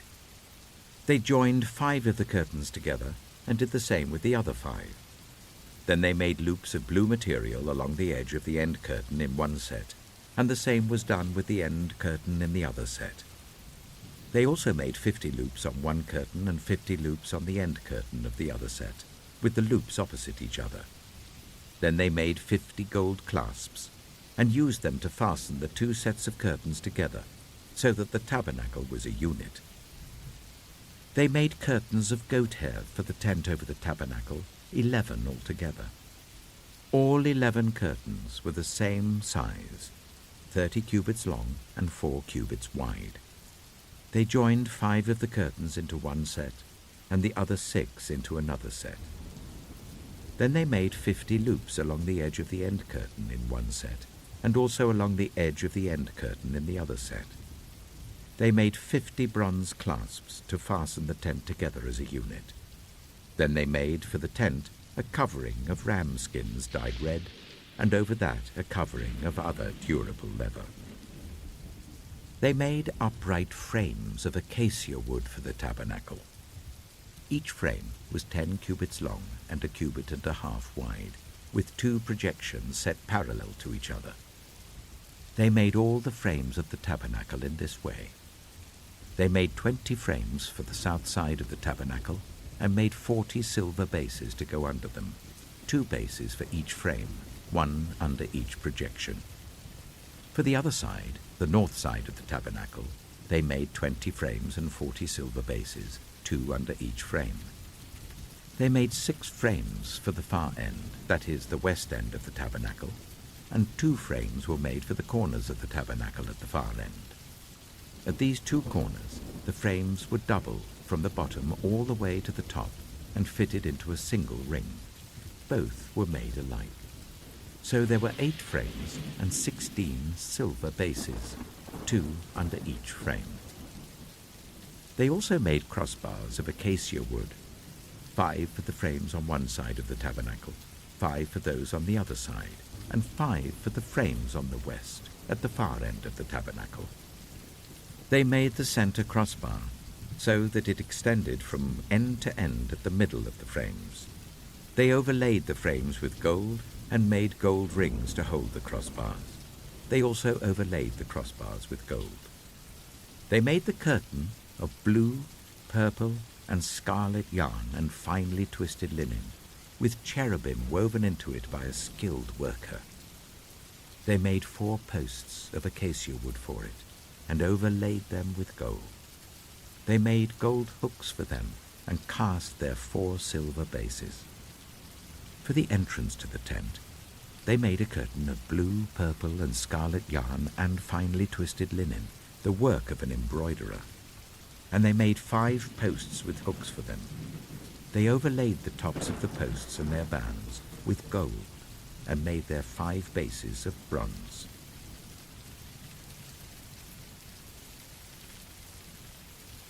Exodus chapter 37. Bezalel made the ark of acacia wood, 2.5 cubits long, 1.5 cubits wide, and 1.5 cubits high. He overlaid it with pure gold, both inside and out, and made a gold molding around it. He cast 4 gold rings for it, and fastened them to its 4 feet, with 2 rings on one side and 2 rings on the other. Then he made poles of acacia wood, and overlaid them with gold, and he inserted the poles into the rings on the sides of the ark to carry it. He made the atonement cover of pure gold, 2.5 cubits long and 1.5 cubits wide. Then he made 2 cherubim out of hammered gold at the ends of the cover. He made 1 cherub on one end and the 2nd cherub on the other. At the 2 ends, he made them of one piece with the cover. The cherubim had their wings spread upwards, overshadowing the cover with them. The cherubim faced each other, looking towards the cover. They made the table of acacia wood, 2 cubits long, 1 cubit wide, and 1.5 cubits high. Then they overlaid it with pure gold and made a gold molding around it. They also made around it a rim, a handbreadth wide, and put a gold molding on the rim. They cast 4 gold rings for the table and fastened them to the 4 corners where the 4 legs were. The rings were put close to the rim to hold the poles used in carrying the table. The poles for carrying the table were made of acacia wood and were overlaid with gold. And they made from pure gold the articles for the table, its plates and dishes and bowls and its pitchers for the pouring out of drink offerings. They made the lampstand of pure gold. They hammered out its base and shaft, and made its flower-like cups, buds, and blossoms of one piece with them. 6 branches extended from the sides of the lampstand, 3 on one side and 3 on the other. 3 cups shaped like almond flowers with buds and blossoms were on one branch, 3 on the next branch, and the same for all 6 branches extending from the lampstand. And on the lampstand were 4 cups shaped like almond flowers with buds and blossoms. 1 bud was under the first pair of branches extending from the lampstand, a 2nd bud under the 2nd pair, and a 3rd bud under the 3rd pair, 6 branches in all. The buds and the branches were all of one piece with the lampstand, hammered out of pure gold. They made its 7 lamps, as well as its wick trimmers and trays, of pure gold. They made the lampstand and all its accessories from 1 talent of pure gold. They made the altar of incense out of acacia wood. It was square, a cubit long and a cubit wide and 2 cubits high, its horns of 1 piece with it. They overlaid the top and all the sides and the horns with pure gold and made a gold moulding around it. They made 2 gold rings below the moulding, 2 on each of the opposite sides to hold the poles used to carry it. They made the poles of acacia wood and overlaid them with gold. They also made the sacred anointing oil and the pure, fragrant incense, the work of a perfumer.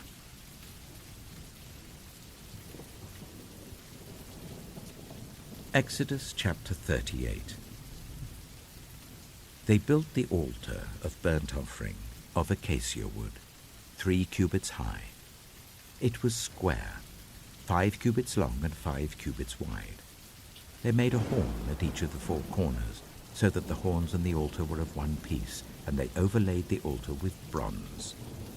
They made all its utensils of bronze, its pots, shovels, sprinkling bowls, meat forks and fire pans.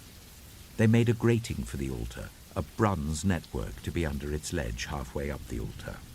They cast bronze rings to hold the poles for the 4 corners of the bronze grating. They made the poles of acacia wood and overlaid them with bronze. They inserted the poles into the rings so they would be on the sides of the altar for carrying it. They made it hollow out of boards. They made the bronze basin and its bronze stand from the mirrors of the women who served at the entrance to the tent of meeting.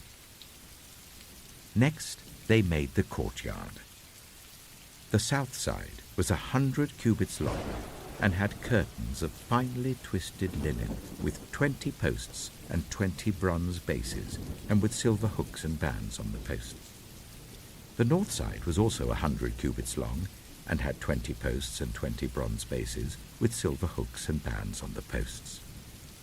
The west end was 50 cubits wide and had curtains with 10 posts and 10 bases with silver hooks and bands on the posts.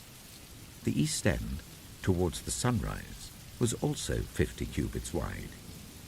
Curtains 15 cubits long were on one side of the entrance with 3 posts and 3 bases, and curtains 15 cubits long were on the other side of the entrance to the courtyard with 3 posts and 3 bases. All the curtains around the courtyard were of finely twisted linen. The bases for the posts were bronze. The hooks and bands on the posts were silver, and their tops were overlaid with silver. So all the posts of the courtyard had silver bands. The curtain for the entrance to the courtyard was made of blue, purple, and scarlet yarn, and finely twisted linen, the work of an embroiderer. It was 20 cubits long, and, like the curtains of the courtyard, 5 cubits high, with 4 posts and 4 bronze bases. Their hooks and bands were silver, and their tops were overlaid with silver. All the tent pegs of the tabernacle and of the surrounding courtyard were bronze. These are the amounts of the material used for the tabernacle of the covenant law, which were recorded at Moses' command by the Levites under the direction of Itamar, son of Aaron the priest. Bezalel, son of Uri, the son of Hur of the tribe of Judah, made everything the Lord commanded Moses. With him was Aholiab, son of Ahisamach, of the tribe of Dan, an engraver and designer and an embroiderer, in blue, purple, and scarlet yarn and fine linen. The total amount of the gold from the wave offering used for all the work on the sanctuary was 29 talents and 730 shekels, according to the sanctuary shekel. The silver obtained from those of the community who were counted in the census was 100 talents and 1,775 shekels, according to the sanctuary shekel. 1 beaker per person, that is half a shekel, according to the sanctuary shekel, from everyone who had crossed over to those counted 20 years old or more, a total of 603,550 men. The 100 talents of silver were used to cast the bases for the sanctuary and for the curtain. 100 bases from the 100 talents, 1 talent for each base. They used the 1,775 shekels to make the hooks for the posts, to overlay the tops of the posts, and to make their bands. The bronze from the wave offering was 70 talents and 2,400 shekels. They used it to make the bases for the entrance to the tent of meeting, the bronze altar with its bronze grating and all its utensils, the bases for the surrounding courtyard and those for its entrance, and all the tent pegs for the tabernacle and those for the surrounding courtyard.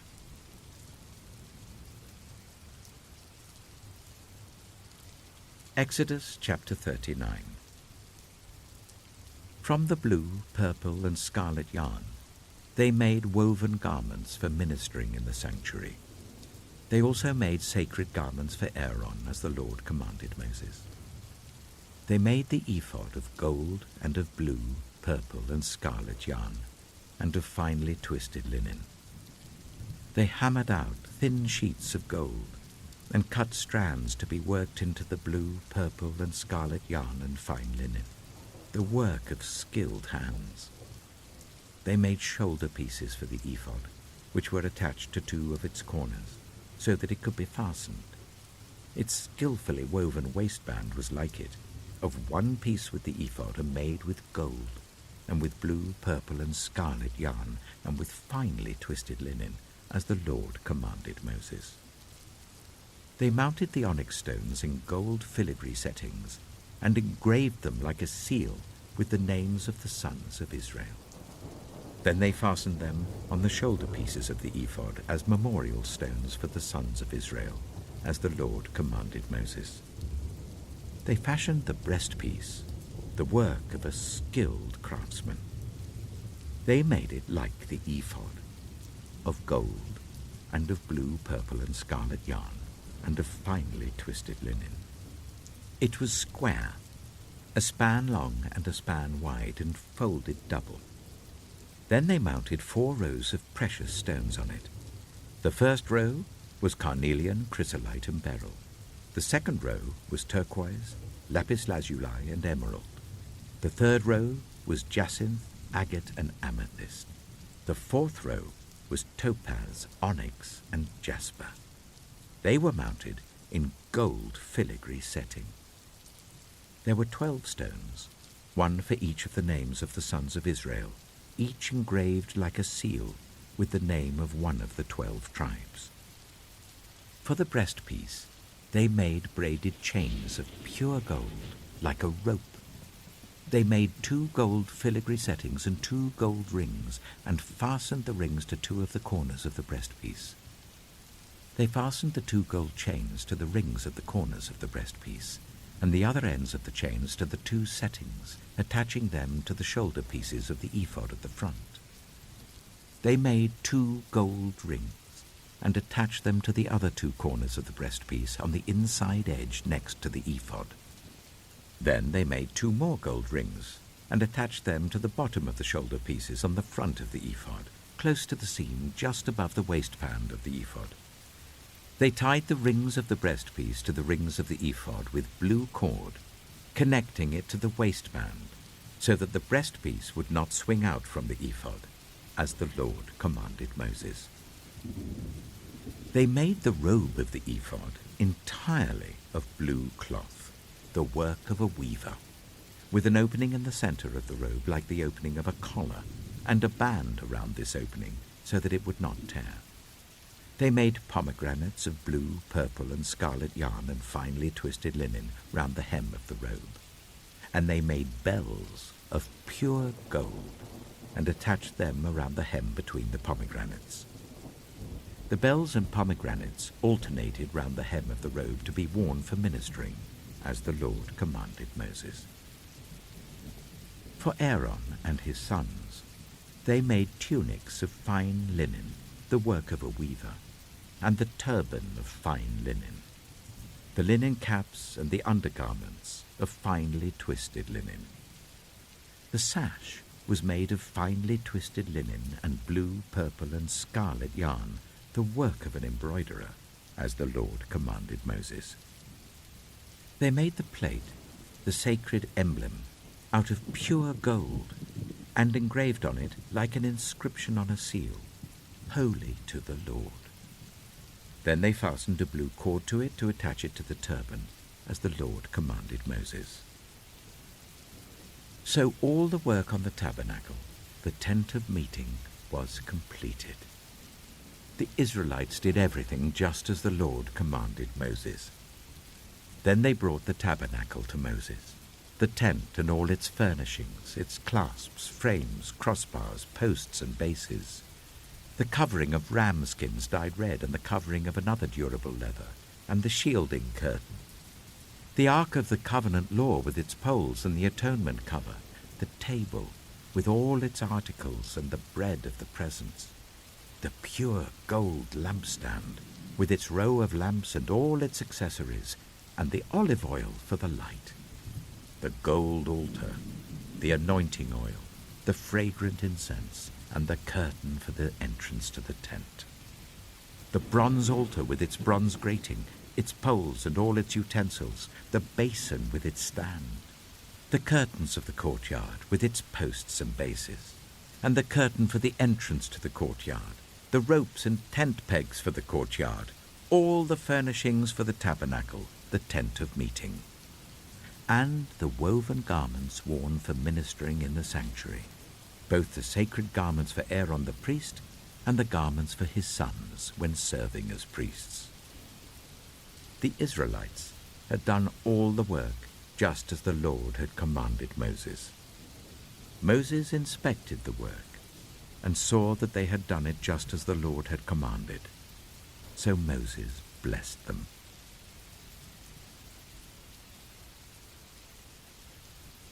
Exodus chapter 40. Then the Lord said to Moses, "Set up the tabernacle, the tent of meeting, on the first day of the first month. Place the ark of the covenant law in it, and shield the ark with the curtain. Bring in the table, and set out what belongs on it. Then bring in the lampstand, and set up its lamps. Place the gold altar of incense in front of the ark of the covenant law, and put the curtain at the entrance to the tabernacle. Place the altar of burnt offering in front of the entrance to the tabernacle, the tent of meeting. Place the basin between the tent of meeting and the altar, and put water in it. Set up the courtyard around it, and put the curtain at the entrance to the courtyard. Take the anointing oil, and anoint the tabernacle and everything in it. Consecrate it and all its furnishings, and it will be holy. Then anoint the altar of burnt offering and all its utensils. Consecrate the altar, and it will be most holy. Anoint the basin and its stand, and consecrate them. Bring Aaron and his sons to the entrance to the tent of meeting, and wash them with water. Then dress Aaron in the sacred garments. Anoint him and consecrate him so that he may serve me as priest. Bring his sons and dress them in tunics. Anoint them just as you anointed their father, so that they may serve me as priests. Their anointing will be to a priesthood that will continue throughout their generations." Moses did everything just as the Lord commanded him. So the tabernacle was set up on the first day of the first month in the second year. When Moses set up the tabernacle, he put the bases in place, erected the frames, inserted the crossbars, and set up the posts. Then he spread the tent over the tabernacle and put the covering over the tent as the Lord commanded him. He took the tablets of the covenant law and placed them in the ark, attached the poles to the ark and put the atonement cover over it. Then he brought the ark into the tabernacle and hung the shielding curtain and shielded the ark of the covenant law as the Lord commanded him. Moses placed the table in the tent of meeting on the north side of the tabernacle outside the curtain, and set out the bread on it before the Lord, as the Lord commanded him. He placed the lampstand in the tent of meeting opposite the table on the south side of the tabernacle, and set up the lamps before the Lord, as the Lord commanded him. Moses placed the gold altar in the tent of meeting in front of the curtain, and burned fragrant incense on it, as the Lord commanded him. Then he put up the curtain at the entrance to the tabernacle. He set the altar of burnt offering near the entrance to the tabernacle, the tent of meeting, and offered on it burnt offerings and grain offerings, as the Lord commanded him. He placed the basin between the tent of meeting and the altar and put water in it for washing, and Moses and Aaron and his sons used it to wash their hands and feet.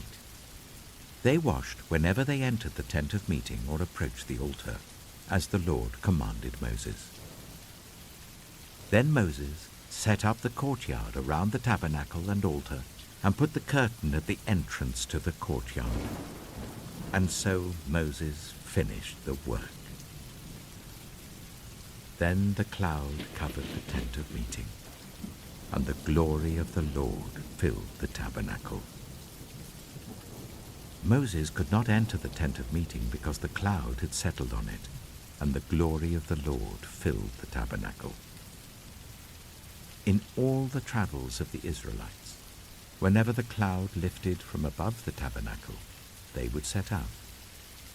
But if the cloud did not lift, they did not set out until the day it lifted. So the cloud of the Lord was over the tabernacle by day, and fire was in the cloud by night, in the sight of all Israelites during their travels.